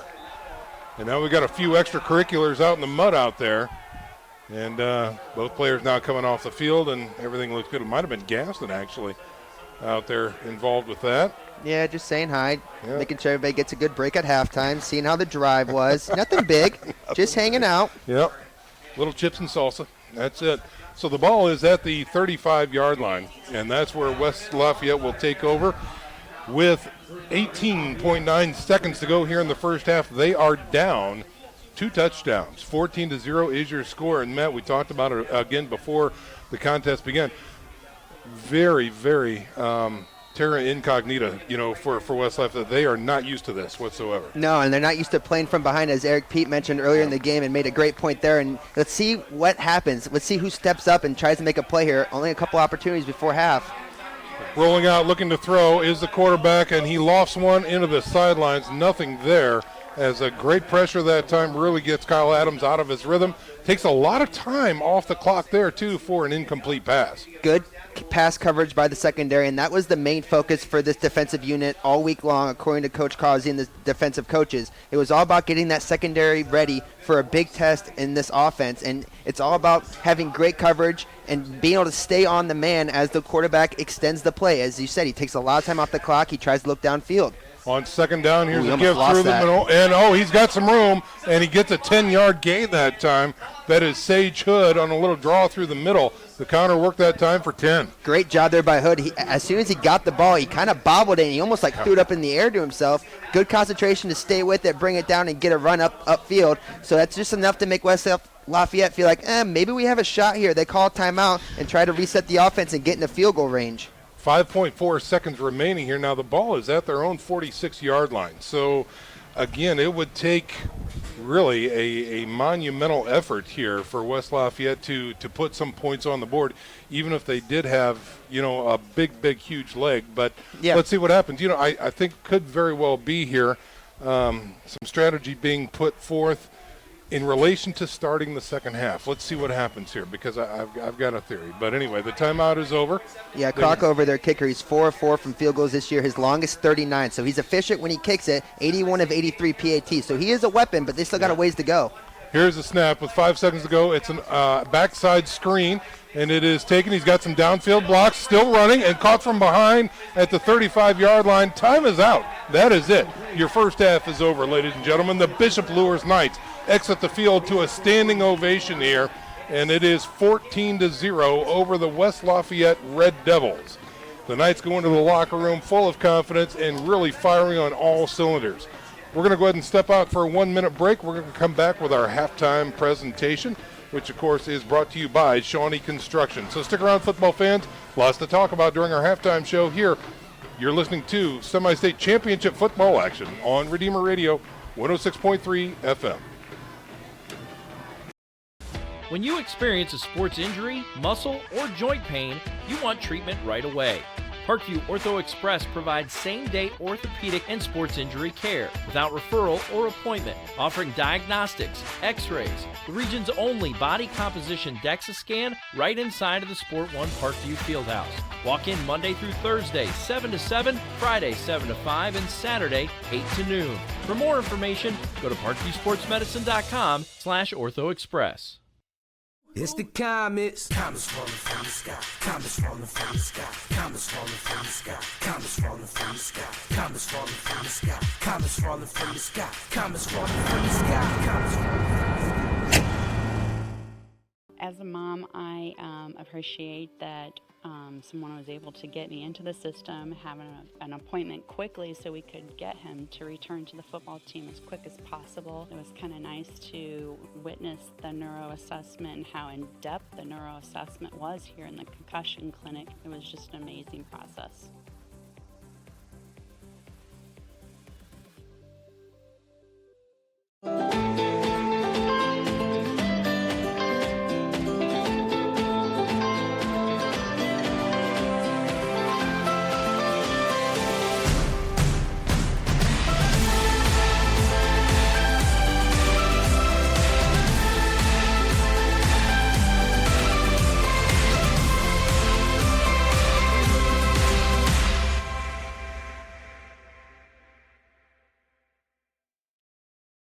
The Kelly Automotive Group is simple, transparent, reliable. Simple. Our customer specialists make buying a car easy and fun. Transparent. Our price listed is the best price. No hassle, no gimmicks. Reliable.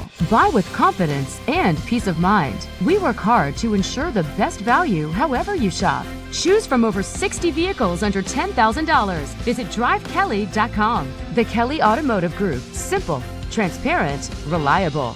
Concussions. They're a concern for parents of athletes in any sport. That's why Parkview Sports Medicine is leading the way with the area's first concussion clinic. Our integrated sports medicine team utilizes an innovative, evidence-based approach to manage athletic-related head injuries in those 14 and older, providing comprehensive care to get the athlete you love safely back in play. To schedule an appointment, call Parkview Sports Medicine at 266-4007. Reaching higher, pushing further. Parkview Sports Medicine. Game on. Get mad about blue. Get mad about your Fort Wayne Mad Ants. When looking for the best basketball action in town, it's the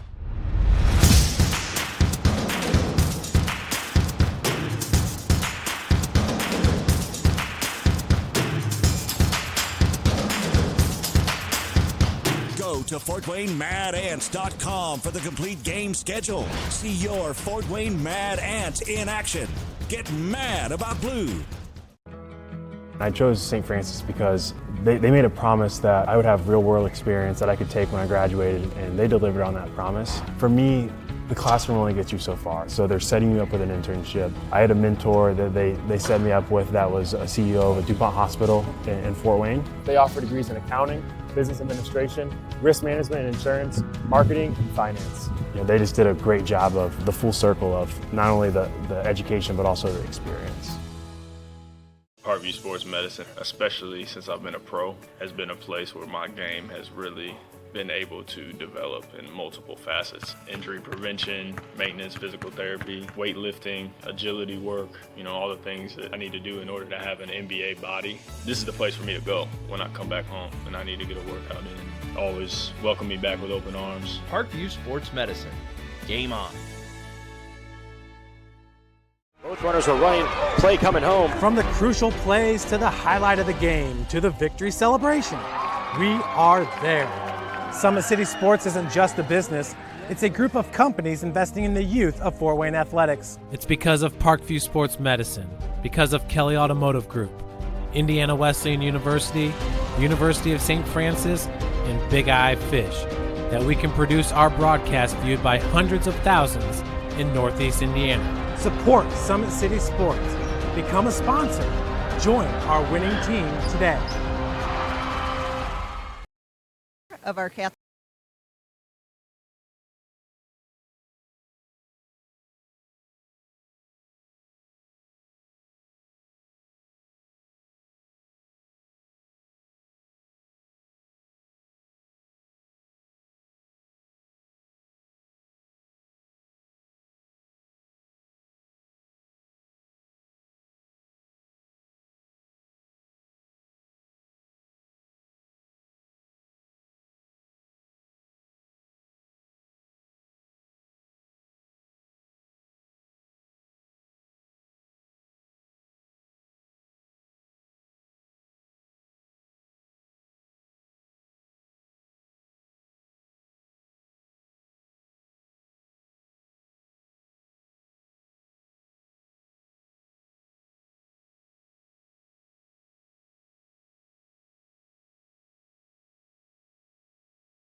down there that's been very impressive for you tonight?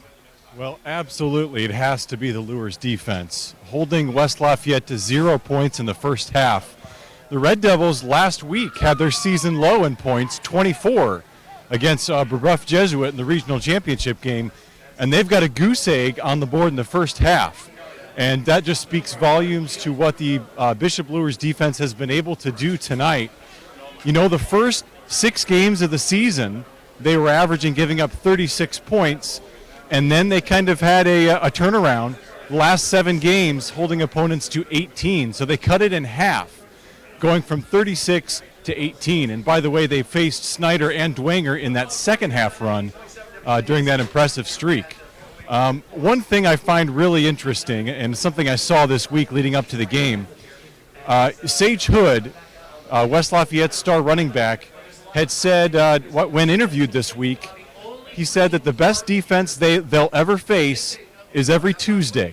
And that is, of course, their own starting defense. Mm-hmm. And, that's published in the paper. That's potential bulletin board material. Yeah, sure and, is. boy, Bishop Luers, they're making them eat those words tonight. Yeah, I think they may have gotten that headline, blown it up to size 48 and put it on every bulletin board. Yeah, great stuff there, Eric. Thanks so much.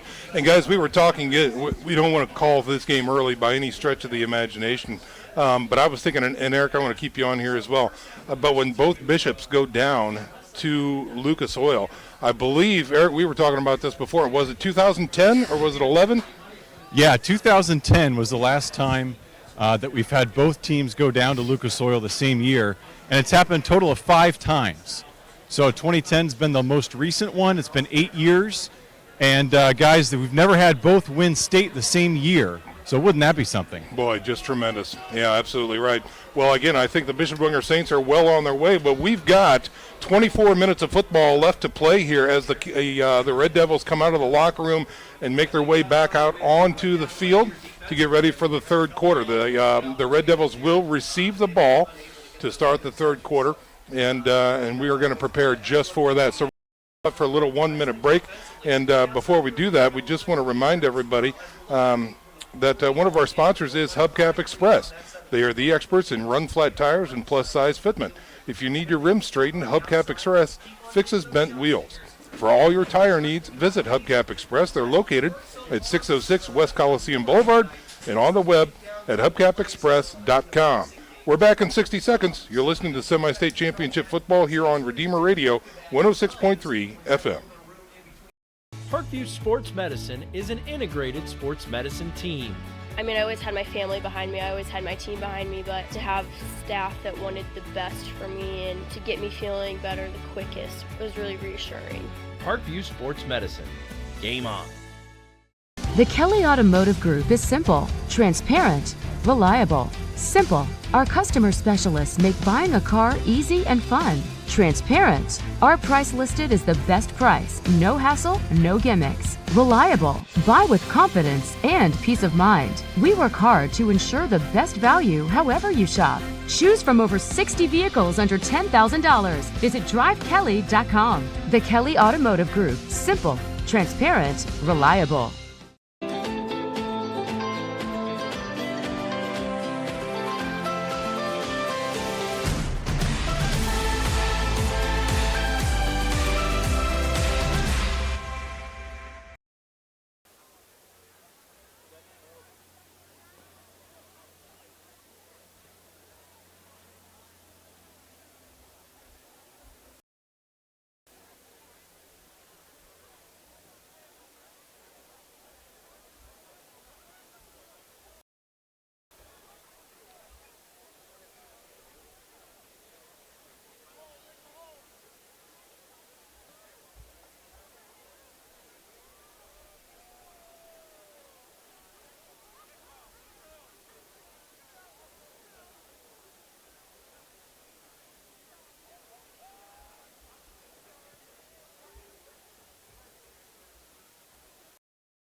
Chevrolet ignition key, car key, truck key, whatever, has been turned into the press box. If it's yours, please come and claim it. Thank you.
John Podglinski kicking off for the Knights.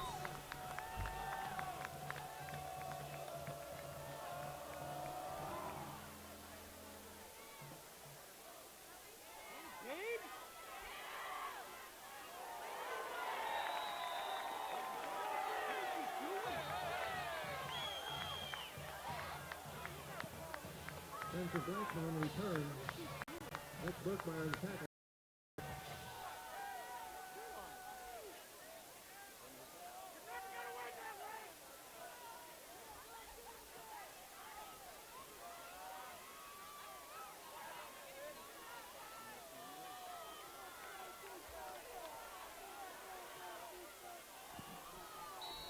First down, Red Devils from the 32-yard line.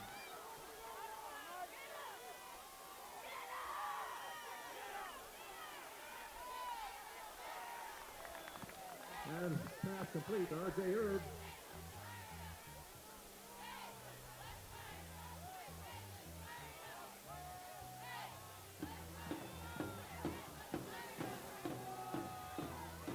Loss of one, second down 11 from the 31.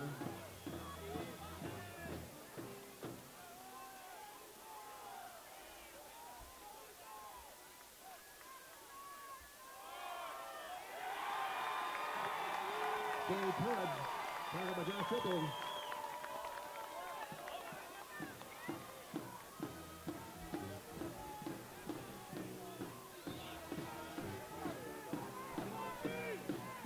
Dave on third down, 10 and 32.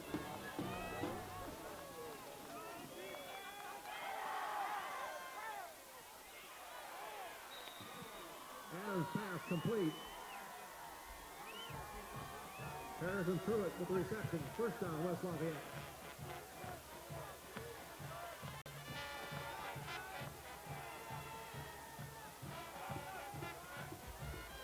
Gain of 12, first and 10 from the 44.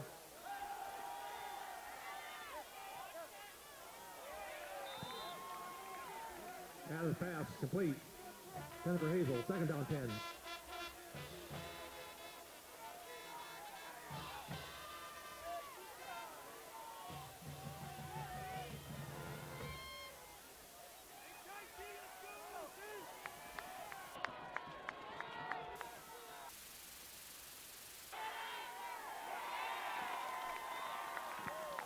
That was Dave Hood carrying for West Lafayette.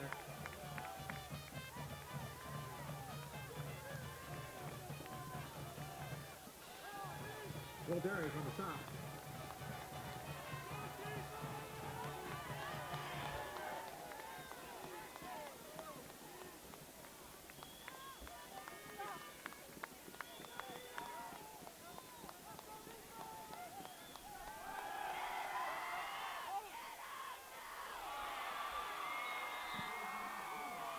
Adams complete to Hazel. First down, West Lafayette.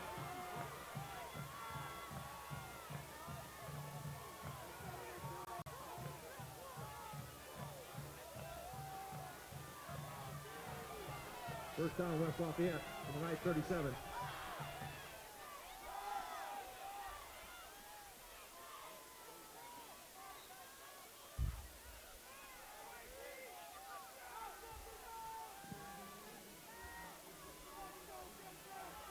Sage Hood stopped by Alan Jackson, Jordan Presley.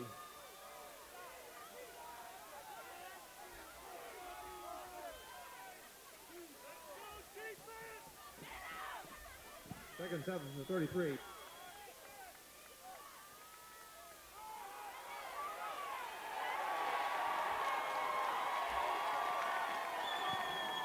Spencer Blankman tackled by Gabe Hendricks and Nick Burkmeyer.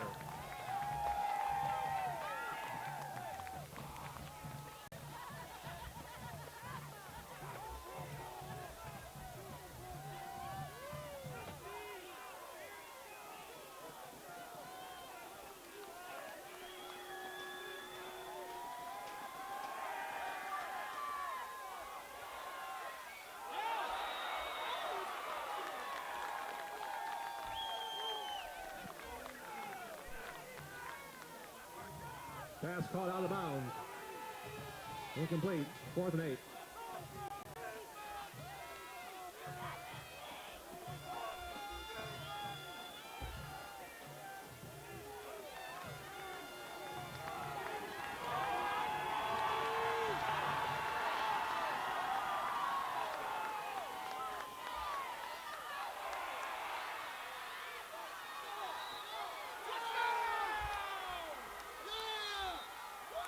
Touchdown, West Lafayette.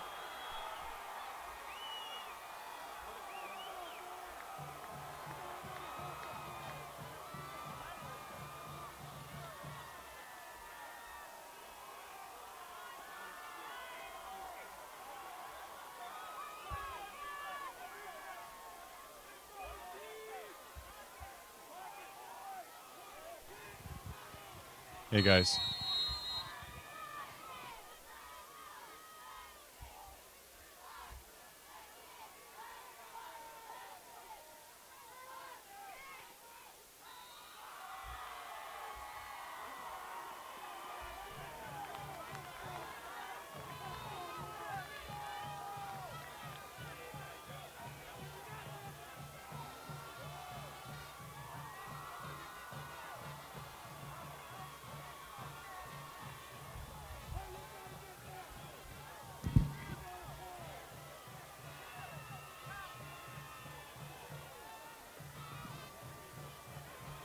West Lafayette scoring recap.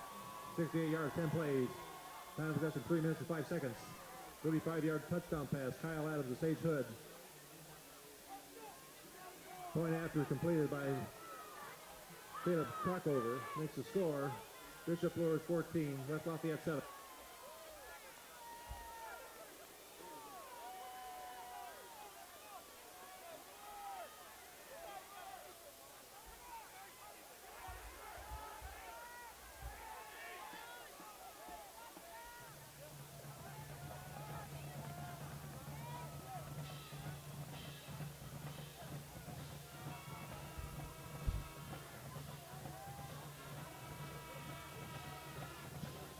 Caleb Truckover kicking off for West Lafayette.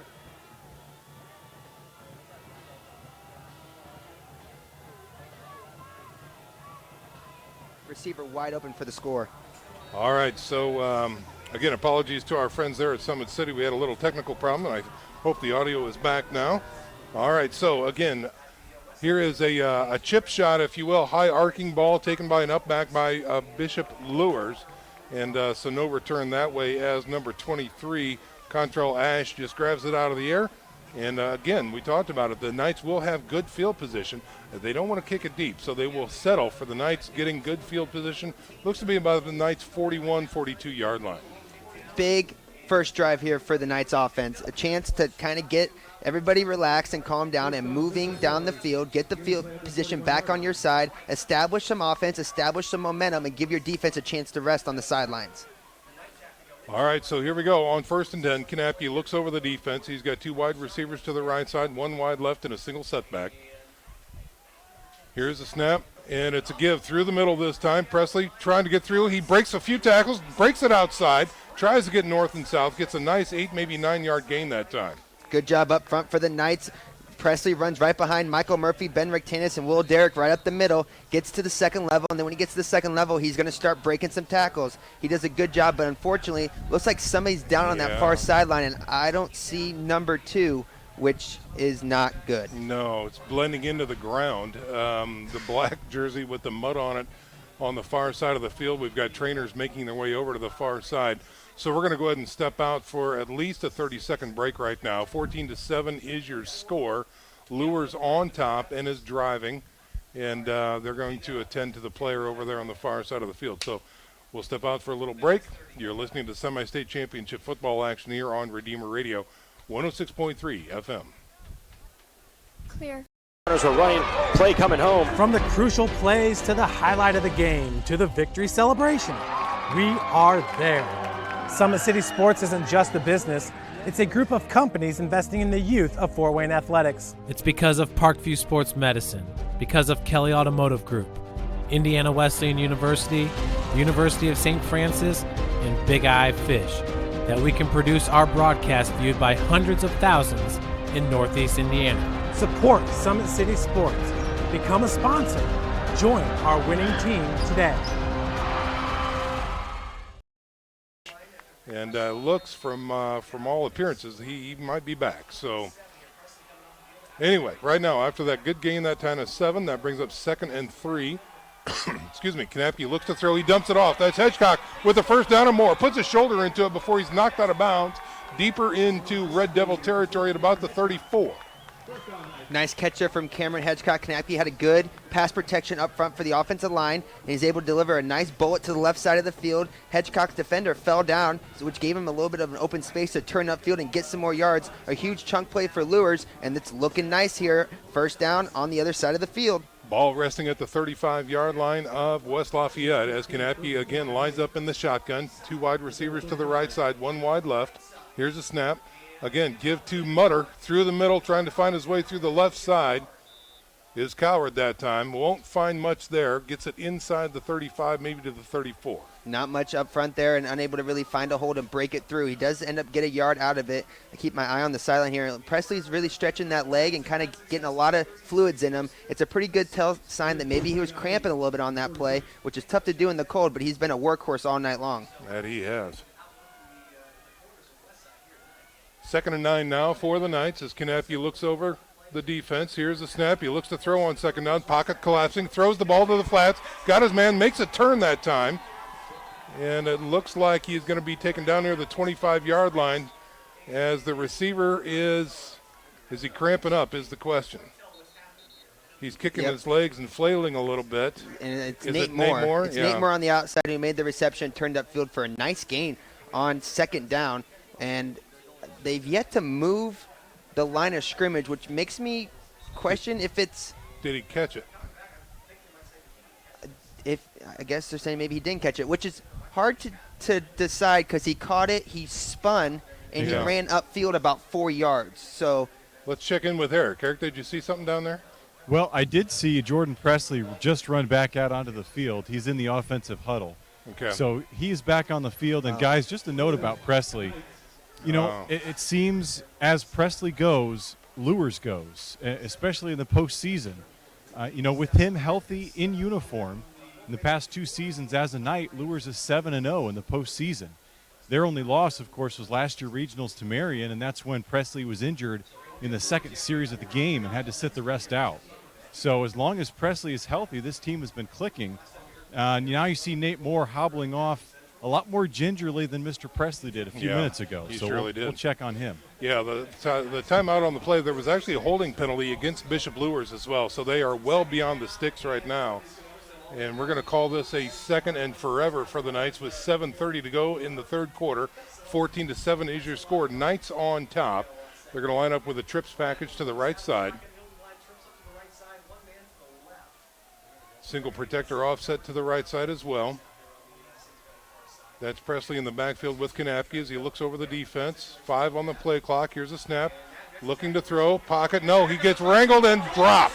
First sack of the night there. Yeah, first sack of the night for George Karloftis. He comes off of that left edge and is able to get to the quarterback. Konecny had some time, but it was Karloftis who came in pretty much with that speed rush to the outside. It's his go-to move where he just bends that shoulder and tries to get around the edge using his speed to his advantage. That time he's able to keep his feet and get his first sack of the night. He's been quiet so far in this game, but he makes a loud play there. And now with 3rd and forever, this is where the Knights have been known to do a quick kick. They've also been known to run a jailbreak screen. The thing is, you can't make a bad play worse and have a turnover here. Take care of the ball and take your medicine. Ball is now at the Bishop Luers 45-yard line. Konecny in the shotgun. Looks to throw. It is going to be a jailbreak screen, and it is sniffed out right away. Gaston is dropped at the 47-yard line. We have quite a change in momentum so far this half, as West Lafayette was able to go down and score on a nice drive, and now they turn around and they get a huge stop, which was helped by a big holding penalty against the offensive line of Luers. Without that holding penalty, the Knights were really moving the ball down the field, but now you bring on your putting unit. You got to get a good snap here and a good kick away and bring that defense back out and see if they can help keep you alive and keep you ahead in this game. Clinker back there along with Schott. Konecny with the kick. It's a low over-end kick that time, and it is going to be no return and touched up near the 31-yard line for the West Lafayette Red Devils. 14-7 is your score. Luers on top here in third quarter action. We've got 5:38 to go in this quarter, and the Bishop Luers Knights now.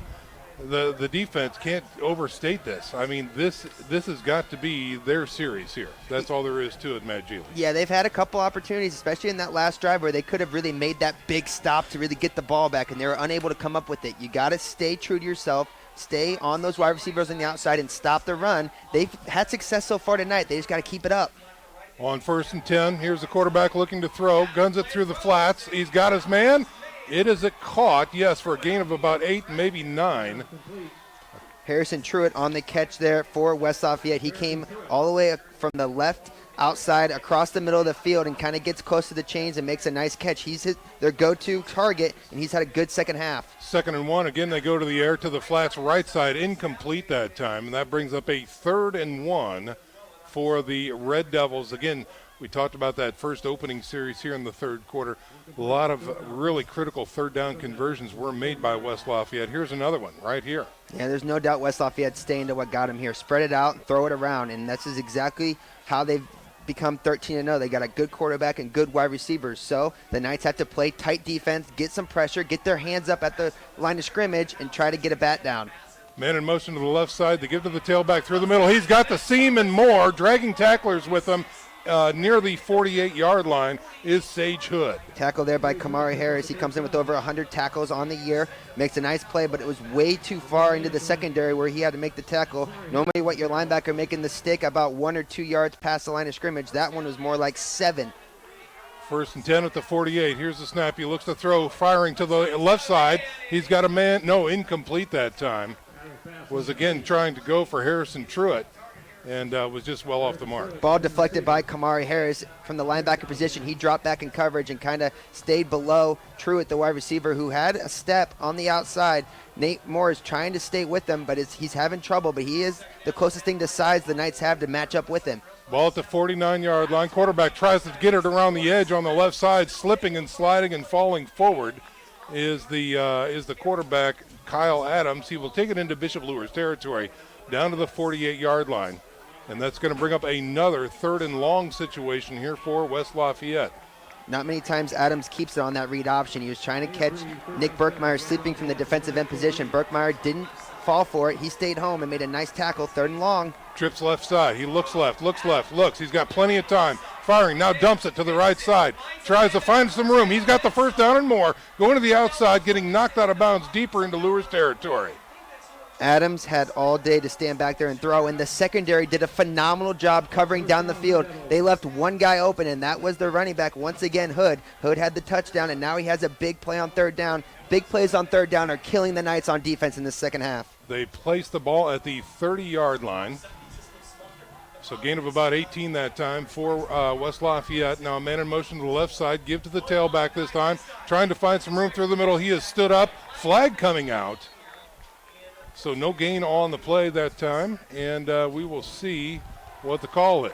Looks like it's going to be against West Lafayette. It could be their first penalty of the night, and it comes at a very tough time as they had a lot of momentum going forward. If that's a hold, that's a big hold that sets you back, as the Knights are going to make a couple substitutions on defense to bring in some fresh bodies to try to stop this just barrage of offense coming from Kyle Adams and this West Lafayette team. Cam Harris with a big stick at the line of scrimmage that time. And let's say they're going to mark this one back at the 41-yard line. And they need to get down to the 20, so it's going to bring up 1st and 21 now for the Red Devils. Man in motion to the left side, and he looks to throw. Looking, and it's going to fire through the middle, and he's going to get stuck in the backfield, gets out of a tackle. He's down the field. He's got nearly the first down, finally gets taken down into the safety core. He will have enough for a West Lafayette first down. Allen Jackson had Sage Hood for a loss on the play, and Hood was able to slip out of it and get upfield, and Jackson was really the only defender between him and a huge gain, and he gets the huge gain. So another play that looks like the Knights have him, and then they're just letting him go. So they're doing a good job on the outside with these wide receivers, but they got to take a notice of where Sage Hood is, because he's becoming a real threat in the passing game from the running back position. They're in the red zone now at the 16-yard line. Here's a snap. Gives to the tailback around the right side, looking for some room, gets his legs taken out from underneath him, falling forward for a gain of 3, maybe 4. It's the first time we've really seen West Lafayette in the red zone so far tonight. They've done a lot of their work from outside the 20-yard line as they're creeping closer and closer to that end zone. This is something they had trouble with last week against Brebeuf. Their red zone offense was not very efficient. This is an opportunity to really get efficient and tie this game up. Call that a gain of 4, taking it down to the 12-yard line, looking to throw. He's going to throw it out to the flats, incomplete that time. Had a lot of pressure, and it was an incomplete pass. Josh Dipple came untouched from the defensive end position on that left side with his hands up in the air, and I think he got a piece of that ball and got right in the throwing lane of Kyle Adams. So nice play there by Dipple. Another third down for the Knights, and this is probably close to 4-down territory. I'm not sure they'd try to kick a field goal in these wet conditions from this area, so we're looking at maybe 4-down territory, and the Knights defense has another chance to stand up and not break on this big drive. 3rd and 6 here now for the Red Devils from the 12-yard line of the Knights. Man in motion going to the left side. Going to be trips to the left on that side that time. Play action, looking to throw. Goes to the end zone, incomplete, over the throne, and no good. It's the first missed throw Adams has had this half as he let that one airmail over the top. Good coverage there for the Knights, being there ready to make the play. And now with a 4th and long, this is really interesting to me. It looks like the offense is going to stay out on the field. The Knights defense has a huge opportunity here to get off the field and stop this momentum. It is an absolutely critical down right here. It is 4th down for West Lafayette. They need 6.5. The ball is at the 12-yard line of Bishop Luers. Adams usually goes to Truitt here, number 21 at the bottom of your screen when he needs help. He rolls to the left. He looks to throw. He sets up, looking back right. He tries to run it through the middle. He is not caught. He is down near the 5-yard line. He will have a 1st and goal coming up near the 3-yard line. He looked left. His wide receivers were covered, so he decided to look back right, and he saw some open grass, so he tucked it and ran. He hasn't ran much tonight, but he does have that threat from the quarterback position. Does a great job to get to the chains and keep the drive alive. Huge play there by Adams. 1st and goal from the 3-yard line. Man in motion to the right side, quarterback pitches, jet sweep right. Will he get in is the question. Looks like he's short. No call yet. And he's going to be just shy of the goal line. That's going to bring up 2nd and goal now for the Red Devils on the jet sweep right. West Lafayette has a pretty big goal line package they might go to here if they can't get it on this play. They're known to throw it down here near the end zone, so don't take that out of the equation either. They're not going heavy. They're staying with their spread offense. Here's a snap. Here's a give to the tailback. Hood tries to get into the end zone. The touchdown is good. Sage Hood gets one on the ground that time, number 18, and we are a point away from being all knotted up here in the 3rd quarter. Hood goes behind the big guys up front and gets in the end zone, his 2nd touchdown of the half, and he's been a difference maker so far in this 2nd half, really making himself known in this offense. And now, barring this extra point, West Lafayette has answered the call coming out of halftime, and the Knights are on their heels. They got to find something to get some success. That they do. Crockover in to chip this one in. Snap is good. The hold is down. The kick is up, and it looks good from here, and it is. So we are all knotted up here in the 3rd quarter with 2:36 to go. 14-14 is your score as West Lafayette will kick this one off after this 30-second break. Stick around, football fans. This is semi-state football action right here on Redeemer Radio 106.3 FM. Kelly Automotive Group is simple, transparent, reliable. Simple. Our customer specialists make buying a car easy and fun. Transparent. Our price listed is the best price. No hassle, no gimmicks. Reliable. Buy with confidence and peace of mind. We work hard to ensure the best value however you shop. Choose from over 60 vehicles under $10,000. Visit drivekelly.com. The Kelly Automotive Group. Simple, transparent, reliable. We are back to live action here at Bishop Luers High School. We are all knotted up at 14 here in the waning moments of the third quarter. 2 minutes and 36 seconds remaining.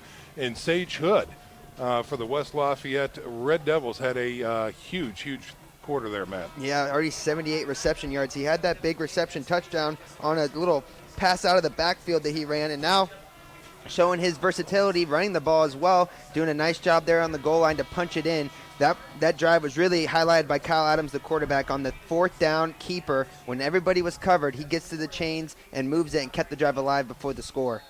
High end over end, short kick to the far side of the field, touched up by Bishop Luers. And again, the short field is the story here, as the West Lafayette will not kick it deep to Presley and Gaston. Got gashed early on that punt return by Gaston, and it will bring up a 1st and 10 for the Knights at the 42-yard line, their own 42. This Knights offense calls this gut check time. It's time to see what we're made of. It's time to see if we're for real or if we're going to just lay down and roll over. This is an offense that has the opportunity to put something together here and find some success. They got to do it both on the ground and throwing the ball and stay clean with the penalties. That's it, yeah. That's exactly right. Here's Knappke in the shotgun. Man in motion now is Gaston. And they can flip it to him. It's going to be a jet sweep. He's got a lead blocker out there. He can't get out of one tackle, and he's taken down at the 41. And there comes the flag. Horse collar coming up against West Lafayette. Yeah, anytime you see a running back's head go flying backwards, you have to think that was grabbed pretty close up to the top.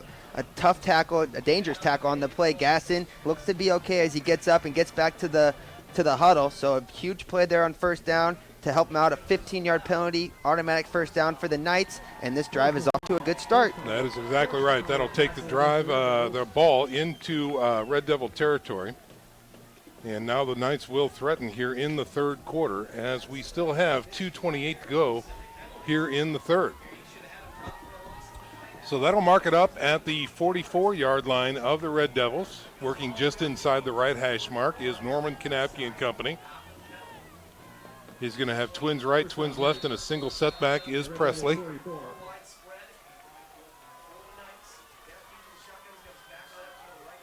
Here's the snap. Blitz comes through the middle, fires to the right side, tipped, and nearly, no, it's caught. Nate Moore has it. He's taking it back to the inside, now the outside. Stiff arm inside the 10, rolled out of bounds inside the 10 near the 6.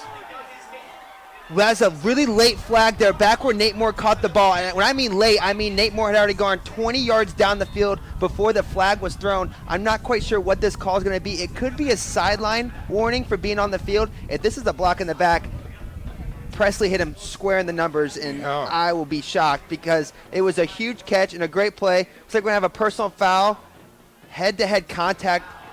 Oh, my gosh. Man, it was wow. It's a different style of football that we play nowadays, and that's one that it's really hard to understand and to explain to the audience because it was a perfect block. It was a heads-up block. He had his head up. He hit him square. That's just the way this is going to go, I guess. Good heavens. All right, well, let's see. They're going to mark it down inside the 40 at the 39-yard line. And it's going to bring up a 1st and 5 after the spot of the foul. So, yeah, 1st and 5 coming up for the Bishop Luers Knights. All hope is not lost here. As Knappke again, same formation. Presley offset to his left. Here is the snap. Play action, looking to throw, fires into the dirt, and incomplete that time. Was trying to get the slant route that time over the middle and incomplete. Knappke had a pump fake on that because Joey Kidwell came right off the edge on a blitz from the linebacker position and kind of got in Kanapke's throwing lane. He had an open receiver. If he was able to throw it right away, he probably would have had him, but he had to pump fake it, and then he kind of threw it low. So now 2nd and 5. Knights offense has to keep the momentum going. They're still in plus territory, and they're still moving the ball. They can't give up now. Looking to maybe go back to the run game here on 2nd down. 2nd and 5, inside the 40. Here's a snap. He looks to throw on 2nd out, throws it to the left side, looking for that stick, slipping is Hedgecock. Nobody home and incomplete. Yeah, Hedgecock fell on the play and was unable to get to the ball.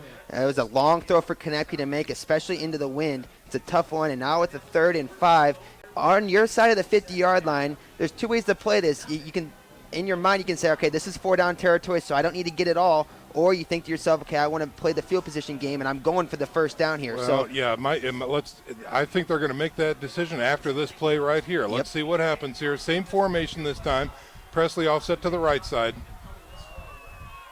Kanapke looks to throw.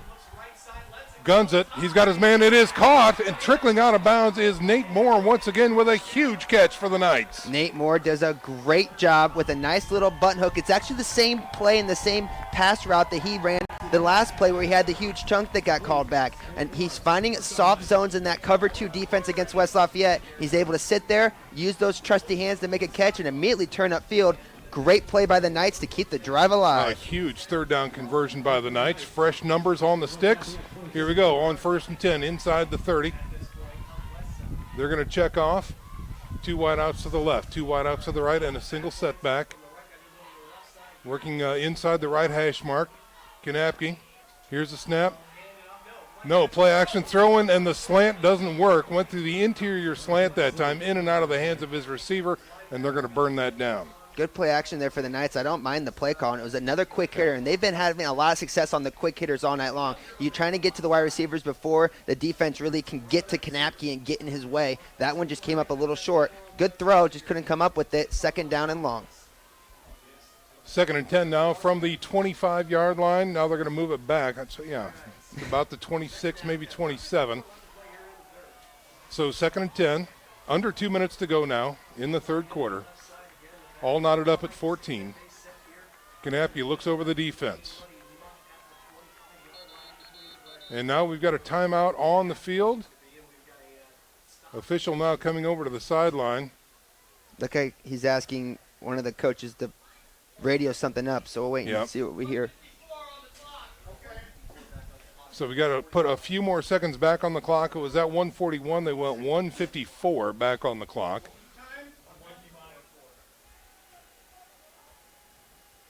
We'll wait for that to happen. This crew's had a couple of tough calls tonight, Sean, but they've really been pretty good, staying sharp and staying consistent all night long. Yeah. It's easy to be, it's a close game like this, they can get a bad rep, but they're doing a really good job out there. On 2nd and 10, Kanapke from the 26-yard line. Play action. Tries to gun it. No, he's trying to get out of trouble is what he's doing. Flowing to the left. Now throwing out to the flats. He's got his man. Hedgecock has it near the 10. Getting out of a tackle, going down inside the 10-yard line is Hedgecock. Norman Kanapke just had the best play I've seen him have all year long. He was able to see the pressure, avoid it, makes a great juke move on a Division I player, George Karlofkis, to get to the outside. And not only that, but he keeps his head up, eyes down the field, and delivers a dart into the wind to Hedgecock. Huge play for Kanapke, his biggest play of his career. They place the ball at the 9-yard line. 1st and goal now coming up for the Bishop Luers Knights. Kanapke from the shotgun. Pressure thrown through the middle. They give it up through the middle this time. Wrapped up at the line of scrimmage and driven backwards is the tailback that time. Looks like Presley getting up off that pile. Knights offense has really been staying with it this whole entire drive. Back, forth. They're just continuing to kind of plug their way down the field. 10th play of the drive coming up for Luers. They went to the run game there, couldn't get anything out of it. Pass game's been successful so far. They're going to spread it out again here with trips to the right. Watch West Lafayette. They have trouble covering these trips sometimes. This time looks like they have it covered pretty well. Johnson offsets to the right. Trips package to the right now for the Knights. Kanapke checks off. Looks back to the sidelines. Has the call. Down to 3, 2, 1. Got to get the snap. There's the snap. Quick give through the middle that time. Flag comes out. as Presley tries his way, gets inside the 5 down to the 2-yard line. This one is probably coming back. It was really costly miscommunication by the wide receivers on the bottom of the screen as a couple were moving, trying to figure out where they need to be set up. It's one of those situations where if you know it's a run, just line up. Yeah, it doesn't matter. Just line up. That was a great run by Presley and would have got him really close to the goal line. But now after that false start, it's going to move the Knights back and really, really far back here. So it's going to be second and a long way to go. Yeah, it will. Let's see where they end up marking this. It's going to be outside of the 10. Looks to be stopping near the 12-yard line. And a red zone penalty by the Bishop Luers Knights. Well, let's see what happens. They've got 3 downs to rectify it. Maybe this additional room will be helpful to that passing attack. Let's find out. Here's the snap. And he looks to throw. Throws right to the fade, to the corner. He's got a man incomplete that time. No call. And just an incomplete pass. They went to Nate Moore in the corner of the end zone. That's a play that he has ran a lot this season. He's come up with it a lot. He's still down on the field. He was cramping early, and he looks to be stretching again, which might be a similar injury for him. So we're going to have a quick stoppage of play, we think, as it looks like Moore, he's going to stay down. Yeah, he's going to be attended to in the corner out there outside the field of play. Just to recap, 38.7 seconds remain here in the third quarter. We're knotted up at 14s. The Knights are threatening. And, again, Nate Moore is being attended to out in the corner. We're going to send things down to the sidelines and check in with Nick Gray to see if he has some finals. We had a late start tonight, a 7:30 start here at Luers Field. We know up north that it looks like, it appeared to be, that the Saints were marching to Lucas Oil. Maybe Nick has some updates. Well, yes, indeed. Dwenger did end up beating Mishawaka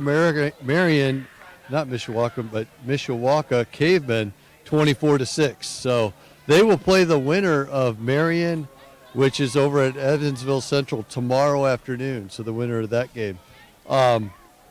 Here, the winner will play Bishop Chittard or Evansville Memorial, and it looks like it'll be Evansville Memorial because they're winning that game 35-3. Wow. Whoa. Yep. Wow. So, whoa. Okay. Yeah, it was close for a while, and then now all of a sudden they just took off. Dropping the hammer. Yeah.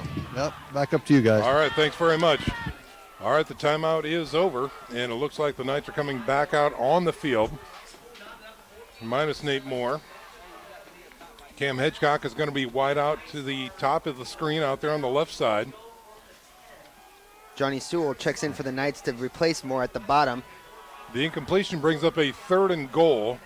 They officially have the ball at the 13-yard line. Now a man in motion going to the far side of the field, gives him a trips package out there on the left side. 2 seconds. Here is the snap. He's looking to throw, looks left, fires left, out to the flash. He's some got a room. man. That's Hedgecock. Flag comes out. Really late flag. Let's see. Okay. This is chaos. Hold the phone. There was nobody near Hedgecock, but I didn't watch him out of his route, so he could have pushed off. So it's in the area where Hedgecock caught the ball. So it's either going to be pass interference or holding, one way or the other. Here comes the white hat, a big call. Yes, indeed. We've got an illegal man downfield against the Knights. How is that thrown where Hedgecock caught the ball 20 yards down the field? I don't get it. The side judge on the far side was looking at Hedgecock as he was catching the ball, and at the time of the catch is when he threw it. Luers coaching staff is beside themselves, and that one was a little fishy for me, Sean, because I just don't understand how he, who's watching the play, can see any big guys going down the field. Unless, the only thing is if it's a procedural penalty and the wide receiver was covered, making him unable to go down the field. That's the only thing I could think of, but still makes you scratch your head. Boy, oh boy, oh boy. Wow. So the brakes are not breaking for the Knights here, as once again they move backwards. They'll replay the 3rd down. They're going to reset this ball out to the, I believe it's the 16, it looks like. Wow. Not to be lost on that play, that was a beautiful throw by Kanaki into the wind to the far side of the field, and a great route by Hedgecock. And it's shocking how 5, 4, 3 seconds, the Knights are going to have to take a costly timeout. So things are really unraveling here for the Knights, as they're going to need to take a minute to just relax, figure out what's going to happen, and get back into field goal range, because this is getting out of hand. Yeah, it surely is. We're going to step out for a 30-second break ourselves, ladies and gentlemen. You're listening to Semi-State Football Championship here on Redeemer Radio 106.3 FM. Kelly Automotive Group is simple, transparent, reliable, simple. Our customer specialists make buying a car easy and fun. Transparent. Our price listed is the best price. No hassle, no gimmicks. Reliable. Buy with confidence and peace of mind. We work hard to ensure the best value however you shop. Choose from over 60 vehicles under $10,000. Visit drivekelly.com. The Kelly Automotive Group. Simple, transparent, reliable.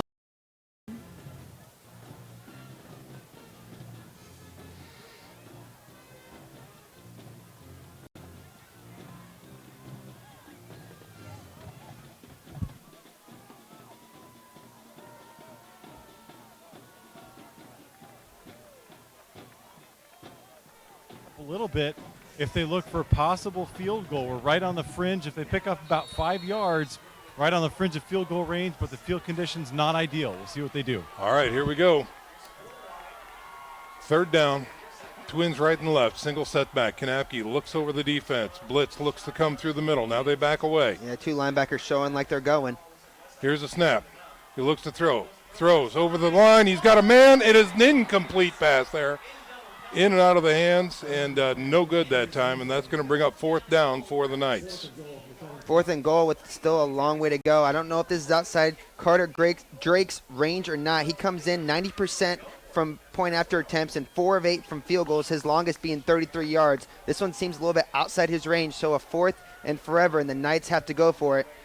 It looks like Braden Coward is going to be checking in as Gaston checks out.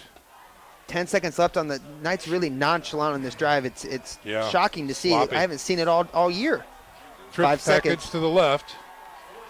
Kanapke has to get this snap off. Here's a snap. He's got it with one. He's looking to throw. Pressure comes. He rolls to the right, throws to the end zone, and it's picked off.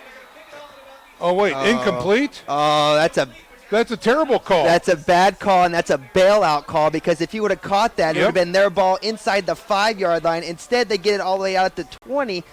He thought he picked it off. I don't know how he didn't. That is a rotten call. That is just absolutely blatantly false. Came down with the ball in hand, and they call it incomplete. Wow.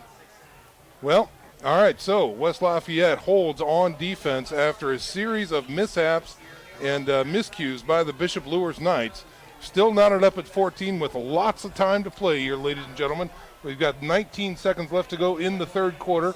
Knotted up at 14, and here comes West Lafayette on offense, led by Kyle Adams, the junior quarterback, checking in at 6 foot, 164. He's going to spread things out here. Tight end right and 2 wide outs to the right. Here's a snap. And it's a give to the right side, trying to follow his lead blockers. Good stretching out job by the defense that time, and that should do it for the third quarter. Looks like a gain of 2, maybe 3 that time. Going to bring up about 2nd and 8. Jack Sweeney on the tackle there for the Knights. It's the first time really they've gotten a hold of Sage Hood so far tonight. Do a good job there to stop him for a short gain on first down and to end the third quarter. 12 minutes to go, ladies and gentlemen. This is semi-state championship football here. The Bishop Luers Knights are all knotted up with the West Lafayette Red Devils. When we come back after this 1-minute break, it's the fourth quarter. Stick around, folks. You're listening to Redeemer Radio, 106.3 FM.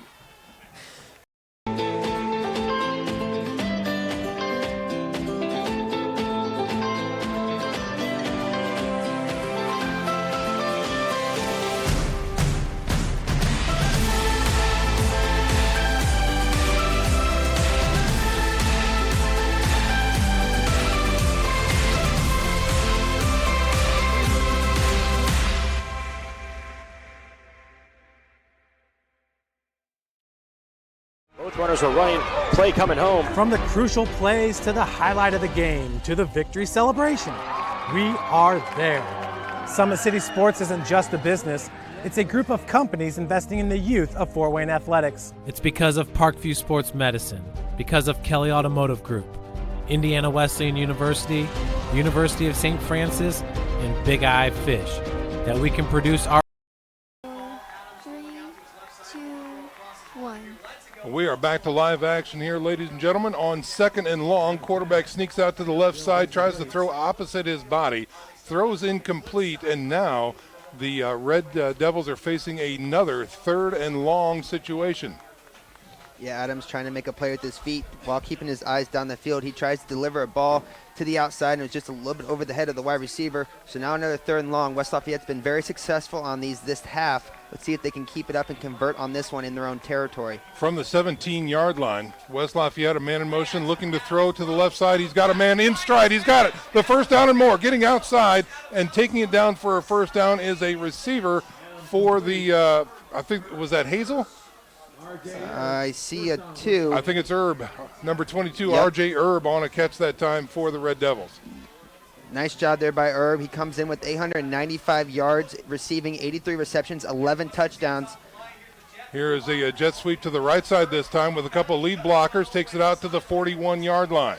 Back-to-back good plays there from Erb. He's also their jet sweep specialist, so he likes to run the ball and catch it. Does a nice job there, and West Lafayette's offense back clicking on all cylinders. This is the West Lafayette offense we've seen all year long, and let's see if they can put forth another good drive and get into Luers territory. That was a gain of 6 that time. Brings up 2nd and 4 now for the Red Devils. Single setback, man in motion now going to the left side. Here's a snap, give to the tailback through the middle.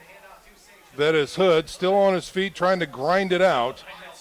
It takes a lot to bring him down as he checks in at 6 foot 207, really built like a linebacker. Yeah, he looks like a linebacker fullback, and he runs it really hard, and he runs it really good in between the tackles. That time, really taking Knights defenders for a couple extra yards, as it looks like we're going to have a measurement here as it's really close to the first down marker.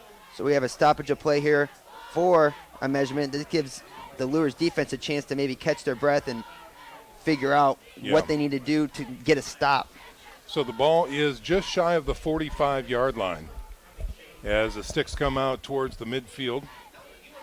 I think he's going to be a little shy myself, but let's see what they do here.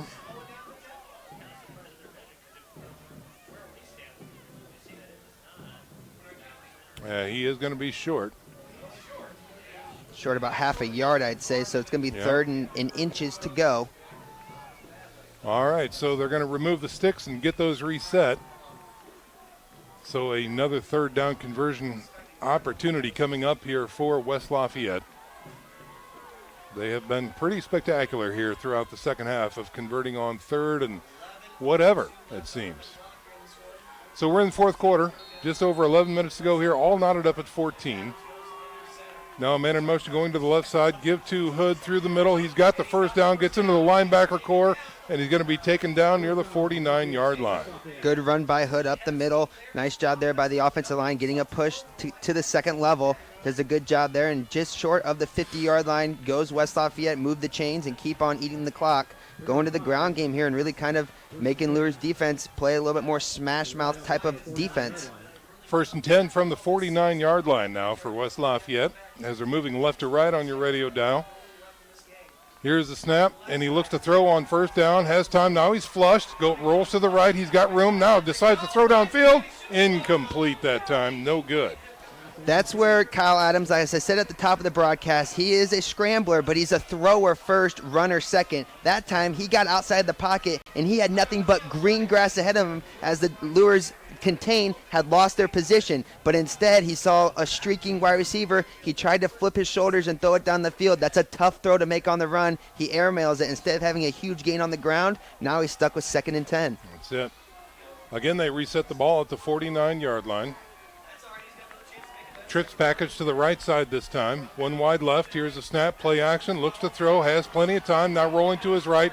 Just kind of heaves it up there to the right side, well out of bounds and incomplete. Coverage there by Ramon Anderson. Anderson, the smallest of the cornerbacks for the Knights on this defense, but he's played against wide receivers taller than him all year long, and he's always put against the physical wide receivers. He's not afraid to go up and make plays as well. Does a nice job there keeping the wide receiver near the out-of-bounds line and making the throw have to go really high and really over the top. Good job there by Anderson. Good coverage. Another 3rd and 10 now for West Lafayette. Knights need to find a stop.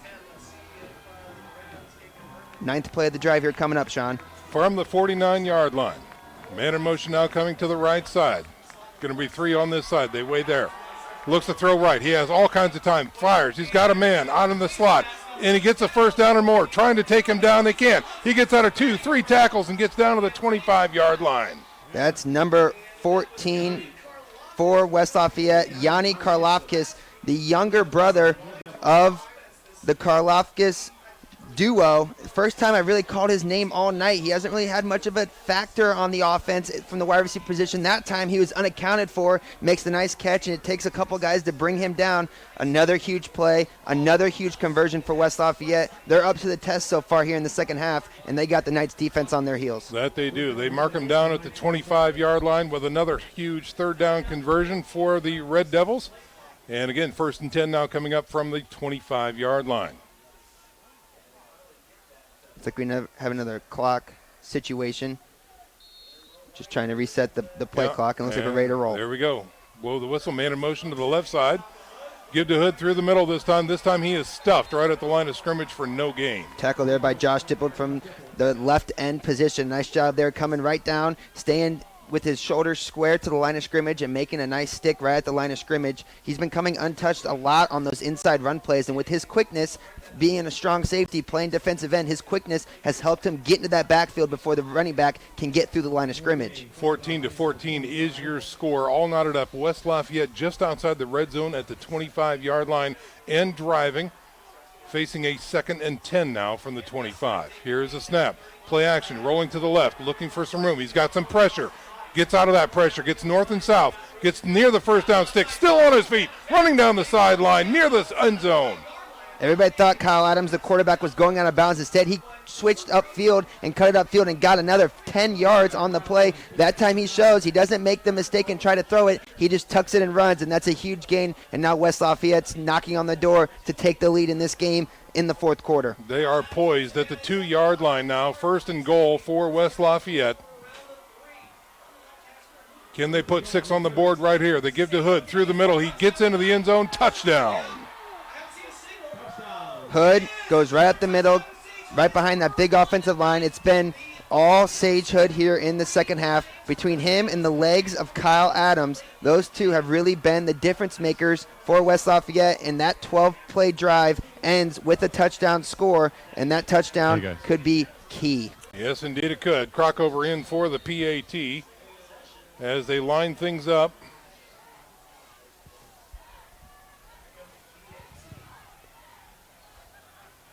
Here's the snap. The hold is down. The kick is up, and it is good.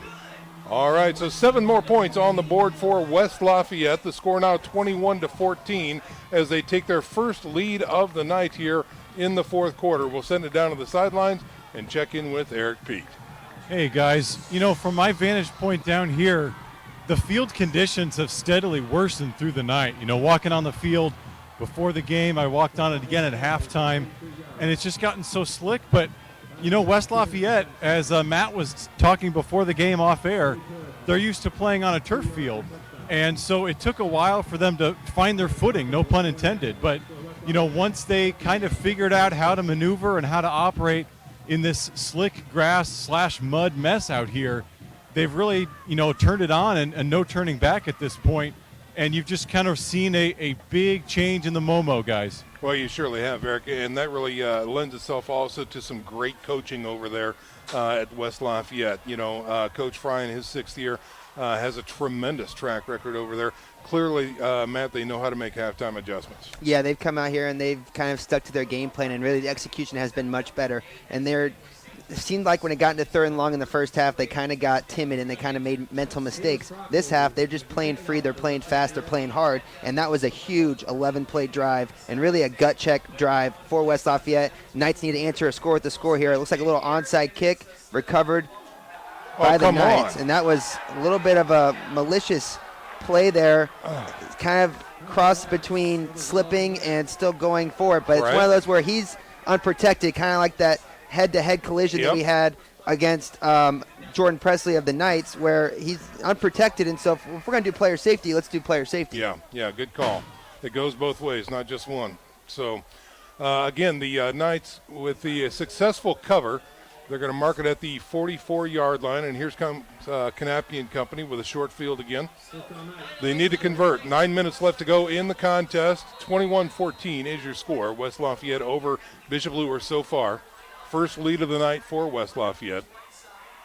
Kanapke with the ball, looks to throw, going to be a draw through the middle as they give it to Presley.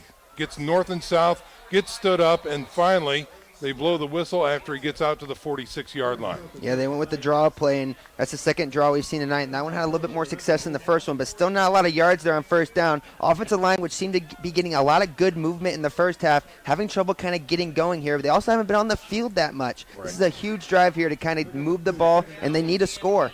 2nd and 8 now for the Knights. Just north of the 45 to the 46. Knappe, blitz comes, throws right side.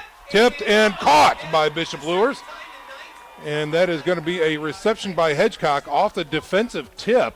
And that's going to bring up 3rd and short now. It's a couple times we've seen the Red Devils make a deflection in the secondary, but Luers has done a good job both times so far tonight, staying with the play, keeping the concentration, and coming up with the grab. Nice job there. Kind of a heads-up lucky play for the Knights, but it's when they needed, and this is definitely getting close to moving into that threshold where you're kind of getting some momentum going. That's right.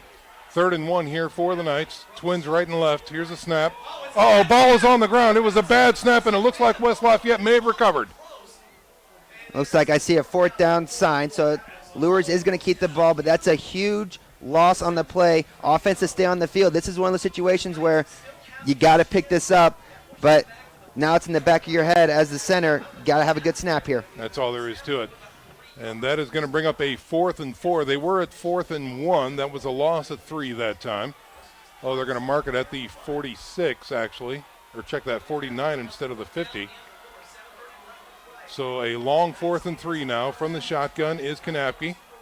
Here's a snap. He's got it. Looks to throw. He's got pressure. He gets hit when he's thrown and incomplete that time. There's a flag on the play right at the line of scrimmage. If I had to guess, I would guess hold against the Knights. Yep. And that is what it's going to be. And the penalty is declined. So West Lafayette will take over with the ball here in the 4th quarter, and things are not looking good for the Knights. No, it's getting late early right now for the Knights as West Lafayette will take the ball over at the 49-yard line, their own 49.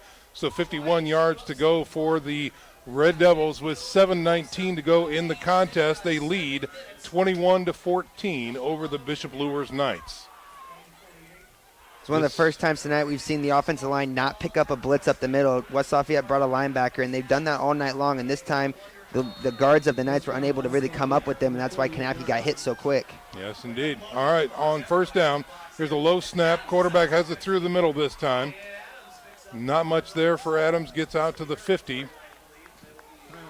So maybe a gain of 6 inches to a yard there for the quarterback. Designed run there for Adams, who doesn't come into the game really with much rushing to his name, but he's had a couple of really big runs here in the second half. 2 huge scrambles, both of them that set up the touchdowns for West Lafayette, and he tried to go back to the ground game there. That time, Luers' defense holds strong. This would be a good time for the Knights defense to get off the field here with a 3 and out.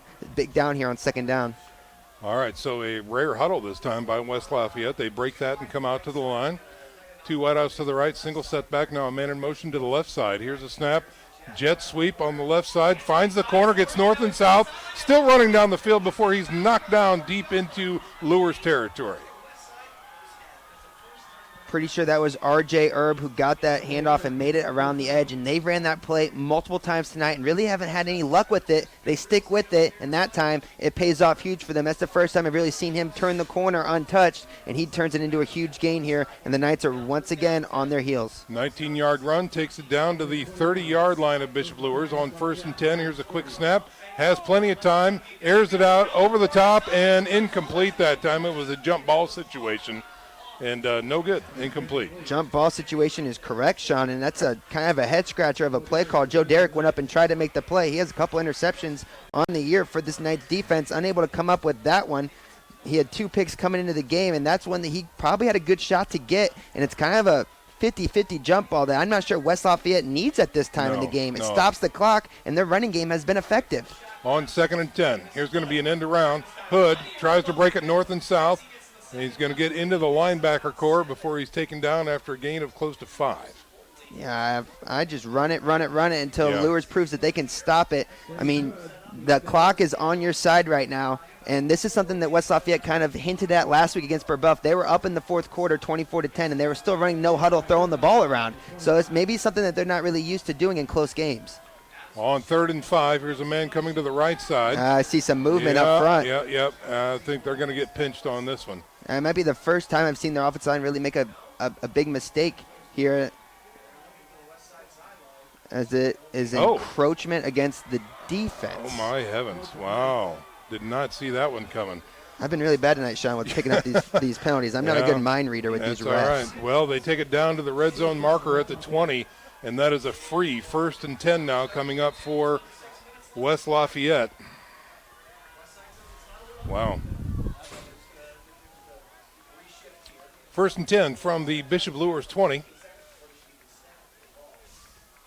Single setback, wide out left and right. Wing to the left, man in motion flowing to left.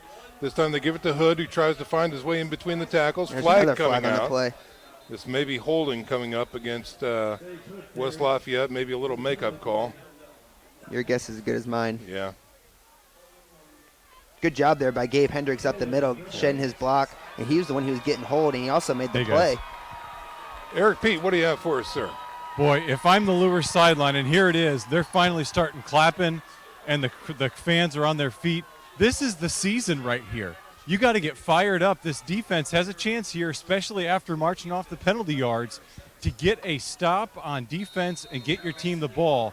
You have to dig in here. That's right. Penalty is assessed, and here's West Lafayette end around on the right side looking for a hole. He will be patient. He gets north and south, and he's going to get knocked out of bounds close to the 20-yard line. Again, that's Hood on the carry for the Red Devils. It's the most trouble I've seen the Knights defense have setting the edge and keeping contained on the outside. It's a play that they've stopped multiple times tonight, but West Lafayette's trying to start to instill their will on this game. They're using their frames. They're all across the board a bigger team than Luers, especially on the outside in the skill position areas, and they're really using that size and those wide frames to really make their blocks, and it's making Luers have a tough time trying to stop them. Just over 5 minutes to go here in the contest. 21-14 is your score. West Lafayette on top and driving. Flowing to the right side this time. Jet sweep with the pitch. Trying to get that edge. He gets a little bit big stick this time, and he is going to be stuffed at about the 17-yard line. They're going to keep the clock running even though he was knocked out of bounds. The referee wound the clock right when the tackle was made, and there's multiple coaches on the Luers sidelines with their hands in the air. That's right in front of them, and I don't know how you don't call that player out of bounds, but clock keeps moving, and another break for West Lafayette. I'm starting to sound like a broken record. Well, when it's obvious, it is what it is, right? Gain of 3 that time brings up 3rd and 7 now for West Lafayette. Man in motion going to the left side. Little high snap, but he's got it. He slips. He's going north and south. Hit in the backfield and dropped. So nothing is going to happen there, and that's going to bring up 4th and long now for West Lafayette. First time we've seen the Knights really clamp down and get a great pass rush. Adams looked to his one wide receiver. He saw he was covered, immediately looked down to run, and this time the pocket was collapsing in front of him, and he had nowhere to go. Great job there by the Knights defense, and a big play here on 4th down. The play of the season for this Knights defense. Can they get off the field? On 4th and 9, the offense remains here on the field for West Lafayette. Man in motion going to the left side. And now they're going to walk this one off. I believe they're going to call a timeout. Yep, 3 seconds, 2, 1, and a timeout is called. Timeout is called. West Lafayette wants to talk about it here on 4th and long. So we'll go ahead and keep things right here. Just a reminder, football fans, playoff football continues here on Redeemer Radio. Tomorrow, the University of St. Francis will be in their opening salvo, taking on the NAIA player. Sorry, it escapes me right now, but they will be at home at Bishop Darcy Stadium to launch their playoff action tomorrow. You can listen live here on Redeemer Radio at 106.3 FM or around the world at redeemerradio.com. 21-7 is your score right now. The Knights are trailing the West Lafayette Red Devils. West Lafayette has called a timeout on 4th and long. Looks to be about 4th and 9, maybe 4th and 8, as the ball is resting at the, looks to be the 17-yard line, maybe the 18, in Luers territory. So they are inside the red zone. So this is a critical play, really kind of for both squads, more so Luers. They need to get this defense off the field. Yeah, 3 players I'm keen on this. The running back, Sage Hood, got to keep an eye on him. Wide receiver, R.J. Erb, and wide receiver, Harrison Truitt. Don't let Adams run with his quarterback legs. You got to get a stop. Low snap. He looks to throw. He's got pressure. Throws over the middle. Picked off. Intercepted by Bishop Luers. He's got a little run back brewing through the middle, and he's going to be wrangled down near the 20-yard line. Fantastic coverage by the Knights, and I think that's Kamari Harris with the interception for Luers, and I am correct. That is Kamari Harris with the interception for the Knights. His first interception of the year, and it comes at a perfect time for Luers. The defense stands tall, they get off the field, and they give their offense another chance. The offense that's got them to this point, the offense that's put up big numbers all year long. It's time for that offensive line, those wide receivers, and Jordan Presley and Norman Kanapke to figure it out and do it now. Is that the spark they needed? They're down by 7. They've got the ball at their own 20-yard line. Plenty of time left on the clock. 3:38 remaining. Norman Kanapke in his senior year. Can he come with the turnaround? Here it goes right now from the shotgun. 2 wideouts left and right. Kanapke with the ball. Looks to throw. He steps up. He's got pressure. He's going to get hit, and he's going to be dropped for a sack. That's a coverage sack for West Lafayette, as Kanapke had some time to deliver that ball and was unable to find an open receiver to throw it to. He tried to step up in the pocket. That's right where the blitz came, and when that happens, you're going to go down for a sack. This West Lafayette defense is good because they get pressure on the quarterback. They bring edge rushers, they bring blitzes up the middle, and it keeps quarterbacks from having time to throw it down the field. That time, Kanapke had some time, but the coverage was too good. Loss of 6 this time, brings up 2nd and 16 now from the 14-yard line. Kanapke has a single protector back there with him. He looks to throw, guns it, left side, high ball, jump ball, and it is incomplete that time. Good coverage as he was going for Nate Moore out here on the close side of the field. That's Sam Montez, number 32 in coverage. He got Nate Moore on that play. Nate Moore has had a lot of success on the outside so far tonight, and that's one where he kind of bodied him up and used kind of a rebounding box out position to try to go up and get the ball. Mantis high pointed it, knocked the ball away just in time. So the Knights unable to convert. Now 3rd and long. You got to start thinking, okay, we got to get some yards here in case we have 4th down. That's exactly right. So 3rd and 16 for the Knights here. Under 3 minutes to go as they stop it at 2:53. Kanapke, here's a low snap. He's got the ball, looks to throw, guns it, all of his strength down the line. He's got Hedgecock and nearly intercepted, but incomplete that time. Cannot make the connection with Hedgecock.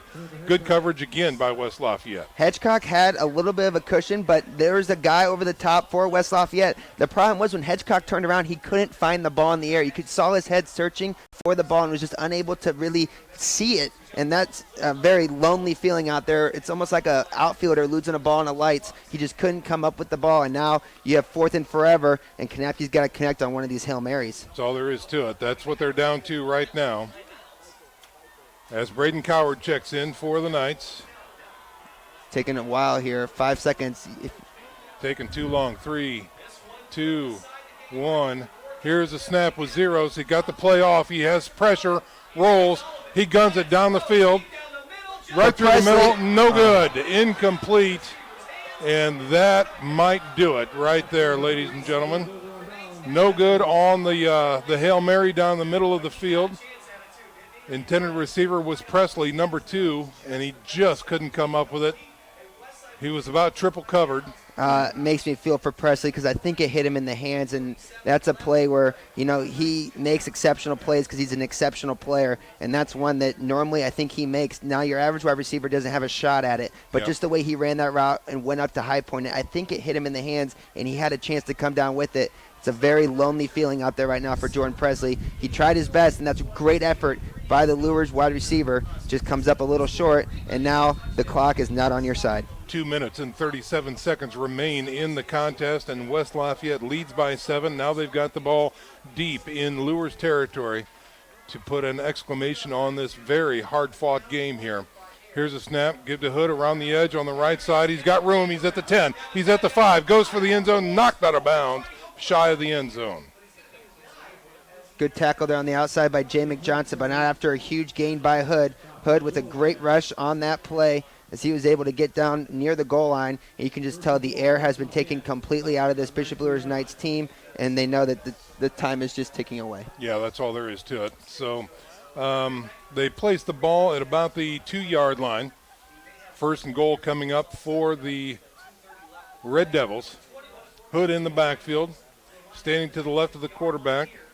Kyle Adams, here's a snap, give to Hood through the middle. He gets into the end zone, untouched, and 6 more points on the board. And with that, you have to think that this game is going to come to an end in favor of West Lafayette. And what an incredible display by Hood, the running back in the second half, really coming out and doing a lot of it on his own. Yeah. That's another score for him, and he's going to carry this team back to West Lafayette and then to Indy next week. That's all there is to it. He put the game on his back, and he deserves the just desserts right there. During the PAT, we'll go down to the field and check in with Eric Pete. Hey, guys, you start to see all the hugs and high fives on the West Lafayette sideline. And, guys, for Luers, this is going to be the girl that got away. This is going to be the game that they had, 14-0 at halftime, playing on your home field with a trip to state on the line. And because of that, because of the position they had, the opportunity that was right in front of them, this one's going to hurt for a long, long time. Yeah, it surely will. You're exactly right. And Matt, you've been there a lot more recently than I have. Yep. These are really the tough times. Yeah, my senior year, we played here on Luers Field for semi-state and lost a heartbreaking one to Andrean on a last-second field goal. Actually, the last time a Luers team had made it to semi-state was my senior year. And it's a lonely feeling because there's a lot of dog days in the summer and there's a lot of days in the off-season where you're putting in a lot of work and you're working really hard for moments like this. And sometimes it just doesn't bounce your way. And there was a couple times in the second half, whether it was penalties, whether it was tip balls, or just big plays, chunk plays that just didn't go the Knights' way. And that's nothing against these seniors. It's nothing against this coaching staff. It's just somebody wins, somebody loses type of situation. Yeah. And West Lafayette earned it the second half. They played hard. They played smart. And because of that, they're going to come away with the win. But it doesn't take anything away from a very impressive senior class that's going to leave with a very great legacy around these halls. No, amen to that. You're exactly right. Well, folks, as we get ready to close out the program, just want to say some very special thank yous, especially to Tim Didier Meats, one of our game sponsors. They're locally and family-owned for 35 years. They've got a reputation for fresh, custom meat orders. And if you'd like that special cut of ground beef for your next gathering, Tim Didier Meats can help. Prime rib, filet mignon, and Tim's own special ground beef can be ordered within an hour's notice. Give them a call at 482-8400 or find them on the web at timdidiermeats.com. So we have the waning moments of the Knights season here, and it is a tough one. It's a tough one to watch here. Again, going into the halftime break, leading West Lafayette 14-0, but really just a tale of two halves, and how much really that Sage Hood just came alive here in the fourth quarter. The running back for West Lafayette, and really just was a game changer. And so hats off to these guys, and we hope they play very well. Here is Kanapke throwing to Hedgecock in the flats out there. He will get forward for a first down. And you have to think we see a few clean jerseys out there, so some clear substitutions on the field here for some of these players. And West Lafayette in the backfield out there, some clean jerseys. So. What I think is most impressive about Hood is he did it in the passing game first before he started really getting the run game going. And that's something that really I don't think Luers accounted for at all in the first half because he wasn't targeted at all in the first half. And, it was almost like he was just waiting in the weeds. And then when he burst out onto the scene, he did it with some serious tempo and some serious impressive play. And that set up the run game. And once you're starting to kind of key on a guy in the passing game and the run game, it's hard to stay with them. And he's a very talented running back. And, you talk all the time about Karlofkis on the defensive end, Yanni in the secondary. You talk about these wide receivers on the outside in Truitt and Hazel. And sometimes you forget about that cowbell of a running back. Sure. And he's had a fantastic game. Yeah, he surely has. Yeah, hats off to him.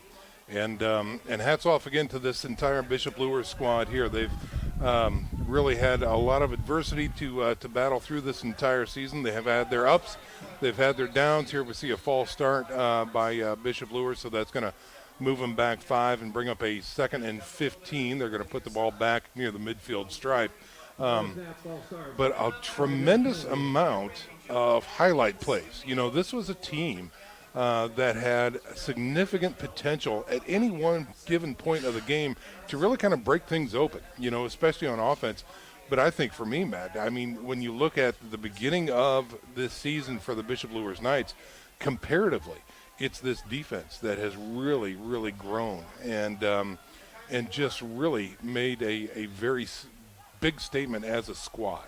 Yeah, just looking at that secondary from the beginning of the year to now, if this beginning of the year secondary was out on the field right now for the Knights on defense, it would have been a 50-point game for West Lafayette. I mean, that's just the way it was going. It took a while for this coaching staff to really figure out who they wanted in there and the different coverages and looks they wanted to pull off. And then once they kind of got their guys set, even when it was tough sledding in the SAC, they stuck with their guys, and they just kept on preparing them for this playoff run. And up to this point, and even including tonight, it's been a very successful campaign for this Luers defense. And just tonight, it just seemed like field position got away from them, and then time of possession started to get away from them, and that's when you start making mental mistakes. Right. Pressure this time. Kanapke is flushed and throws the ball away into the flats out there. I believe there was a receiver close enough. I don't think they're going to flag him for no, they are. A late flag comes out. Intentional grounding against Kanapke is going to once again move the ball backwards here. We've gotten under 2 minutes to go here in the contest. 27-14 is your score. West Lafayette, for all intents and purposes, on their way to a victory here tonight against the Bishop Luers Knights. Hey, guys. And we'll go down again to the sidelines and Eric Pete. Well, talking about the Luers defense and the strides they've made, I mean, you'd be remiss if you don't credit the West Lafayette team for coming back after that 14-0 deficit. This is a team led by seniors, a handful of them 3-year starters, including Hood at running back and a couple of the guys on defense, Joey Kidwell and Ben Szymanski. Those were guys who, as freshmen, got a taste of varsity action the year that West Lafayette went to state, finished as runner-up. And that's kind of been their 3-year mission to get back and to try to finish the job. And they're going to get a chance to do that next week. Play continues here at Bishop Luers as we wind down coverage of this semi-state contest. Incomplete pass that time by Kanapke brings up a 4th and forever. And it looks like the punt team will be coming on to knock this one away. Or are they going to? I think they're going to run a play here. They're going to run a play here? Yeah. The ball is resting at their own 35-yard line.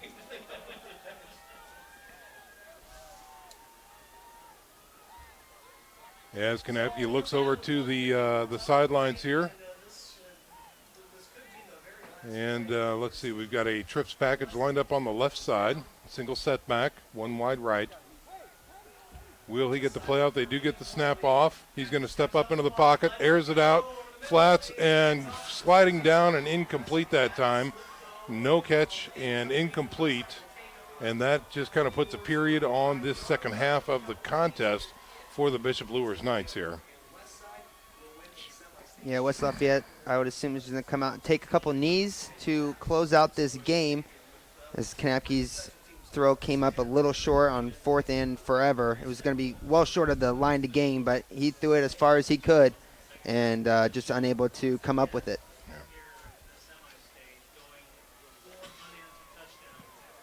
Football fans, Redeemer Radio would like to thank Notre Dame Federal Credit Union for their continual support of our Catholic high school sports coverage in Fort Wayne. That's Notre Dame Federal Credit Union.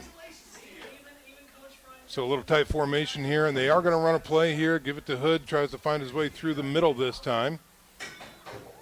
Stays on his feet, finally whistled down after a gain of 3, maybe 4. Takes it down to about the 31-yard line.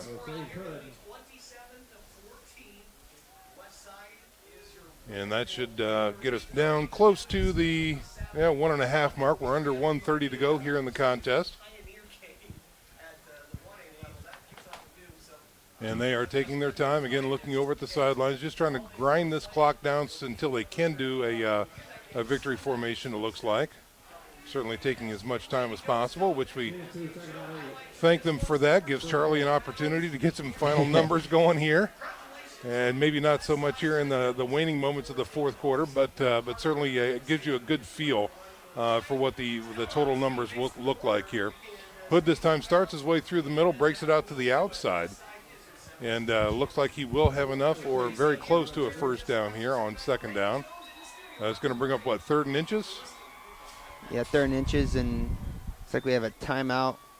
By Bishop Luers. By the Knights. Maybe an opportunity here to make sure they get some seniors on the field. Yep. 42 seconds remaining here in the contest. We're going to step out for a little 30-second break. You're listening to Championship Football here on Redeemer Radio, 106.3 FM. Clear.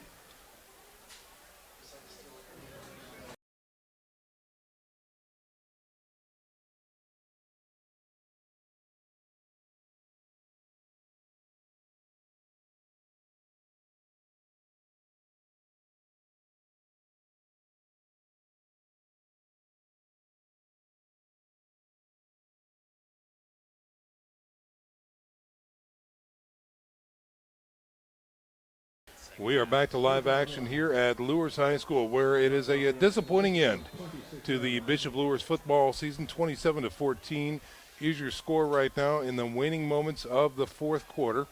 West Lafayette with the ball in Luers territory, keeping it on the ground, and that should about do it right there. As they start the clock after they move the chains with 37.3 seconds remaining.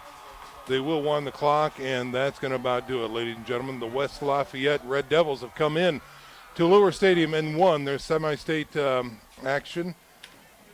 As the team starts to go out on the field, they're not They done got to run. yet. They got to run one more play. They got to take a knee here, Yeah. and that should about do it. Here we go. They'll get lined up and set. So, well, again, Matt, it was a disappointing end, but very entertaining to watch these kids play on Friday nights, and feel very badly for the seniors. But boy, what a season they've had.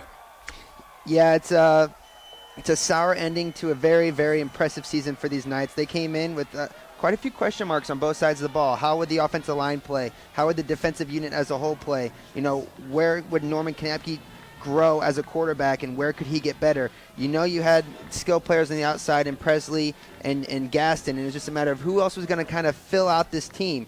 And, you know, making it to semi-state is no slack on them. It's on this team. It's one of those situations where, you know, you just ran into an opponent that came out in the second half and just played a little bit better than you did, and They made every opportunity count and made good on every opportunity they had. So the Knights will go home, and these seniors will walk out. It's going to be a tough couple weeks for them, but once they kind of get with it and kind of cope with it and understand that, you know, it happens. This is part of life. This is part of those life lessons that Coach Lou and Coach X and Coach Lindsay kind of preach to these guys all year long. And, you know, it's just one of those things where you get better from it. You don't get bitter. Yeah, that's exactly right. The sun is going to rise, and it doesn't feel like it tonight, but it will tomorrow. So, again, hats off to Bishop Luers. I don't know, do we have some final numbers here? We got some, Charlie, Matt, if you can make sense of these, just to kind of give everybody a flavor of the very tough-fought victory here by West Noble, and again, how the Bishop Luers Knights fared tonight as well. Yeah, for the Knights, Kanapke ends the night with 218 yards through the air. Presley was really held in check for most of this game, ended up with 12 carries, 50 yards. Gaston, 4 receptions, 46 yards. Those are two numbers that normally you see bigger for the Knights, which is where probably Luers comes up a little short. Johnson, 52 yards. Hedgecock, 42 yards. Moore, 84 yards. All receivers for the Knights. For West Lafayette, it was Adams through the air. He had a great game with 232 yards. Truitt with 30 yards receptive. Herb, 37 yards on the ground, 59 yards through the air receiving. Hazel, 40 yards receiving, and that just kind of gives you a feeling. Hood was definitely the main one. 26 carries, 106 yards, 4 receptions, 76 yards for West Lafayette to close out the season for the Knights. And before I give it back to you, Sean, I just want to thank everybody listening. It's my first year with you guys at Redeemer Radio, and I really enjoyed my time on the air covering it. Thanks to you, Sean, and everybody else on this team. I know you guys will represent us well down in Indy next week with DeWanger, and I wish you guys luck and safe travels in that. Well, Matt, can't thank you enough for being with us. I sincerely enjoyed you being here and teaching us how professionals do it. I don't know about that. Thank you very much for that. So that's going to do it for our coverage tonight, ladies and gentlemen. Again, 27-14. The final score, West Lafayette over Bishop Luers. Special thanks to our entire crew here tonight. Back at the station, we had Mary and Caroline Poinsett, our broadcast engineers. On the field tonight, we had Eric Pete and Nick Gray. On stats was Charlie McBride. For Matt Geely, I'm Sean McBride, wishing you all a good night. May God bless you, and we'll see you on the sidelines. You're listening to Redeemer Radio, 106.3 FM. When you experience a sports injury, muscle pain, you want treatment right away. Parkview Ortho Express provides same-day orthopedic and sports injury care without referral or appointment, offering diagnostics, x-rays, the region's only body composition DEXA scan right inside of the Sport One Parkview Fieldhouse. Walk in Monday through Thursday, 7 to 7, Friday, 7 to 5, and Saturday, 8 to noon. For more information, go to parkviewsportsmedicine.com/orthoexpress. It's the comets. Comets falling from the sky. Comets falling from the sky. Comets falling from the sky. Comets falling from the sky. Comets falling from the sky. Comets falling from the sky. Comets falling from the sky. Comets falling from the sky. As a mom, I appreciate that someone was able to get me into the system, having an appointment quickly so we could get him to return to the football team as quick as possible. It was kind of nice to witness the neuro assessment and how in-depth the neuro assessment was here in the concussion clinic. It was just an amazing process.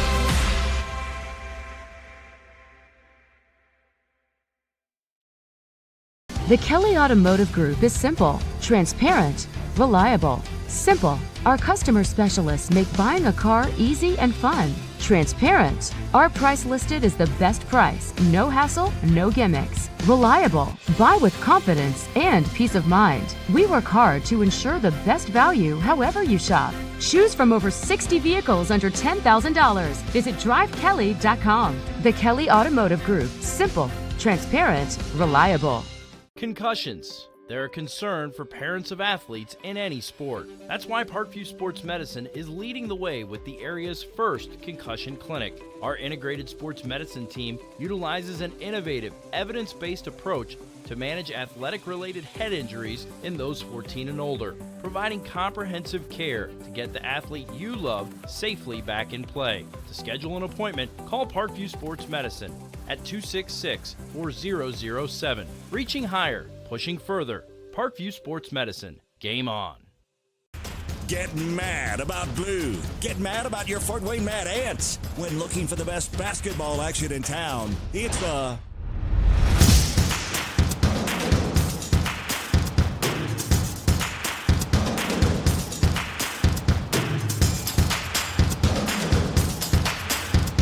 Go to FortWayneMadAnts.com for the complete game schedule. See your Fort Wayne Mad Ants in action. Get mad about blue. I chose St. Francis because they made a promise that I would have real-world experience that I could take when I graduated, and they delivered on that promise. For me, the classroom only gets you so far, so they're setting you up with an internship. I had a mentor that they set me up with that was a CEO of a DuPont hospital in Fort Wayne. They offer degrees in accounting, business administration, risk management and insurance, marketing, and finance. You know, they just did a great job of the full circle of not only the education, but also the experience. Parkview Sports Medicine, especially since I've been a pro, has been a place where my game has really been able to develop in multiple facets. Injury prevention, maintenance, physical therapy, weightlifting, agility work, all the things that I need to do in order to have an NBA body. This is the place for me to go when I come back home and I need to get a workout in. Always welcome me back with open arms. Parkview Sports Medicine. Game on. Both runners are running, play coming home. From the crucial plays to the highlight of the game to the victory celebration, we are there. Summit City Sports isn't just a business, it's a group of companies investing in the youth of Fort Wayne athletics. It's because of Parkview Sports Medicine, because of Kelly Automotive Group, Indiana Wesleyan University, University of St. Francis, and Big Eye Fish, that we can produce our broadcast viewed by hundreds of thousands in Northeast Indiana. Support Summit City Sports. Become a sponsor. Join our winning team today.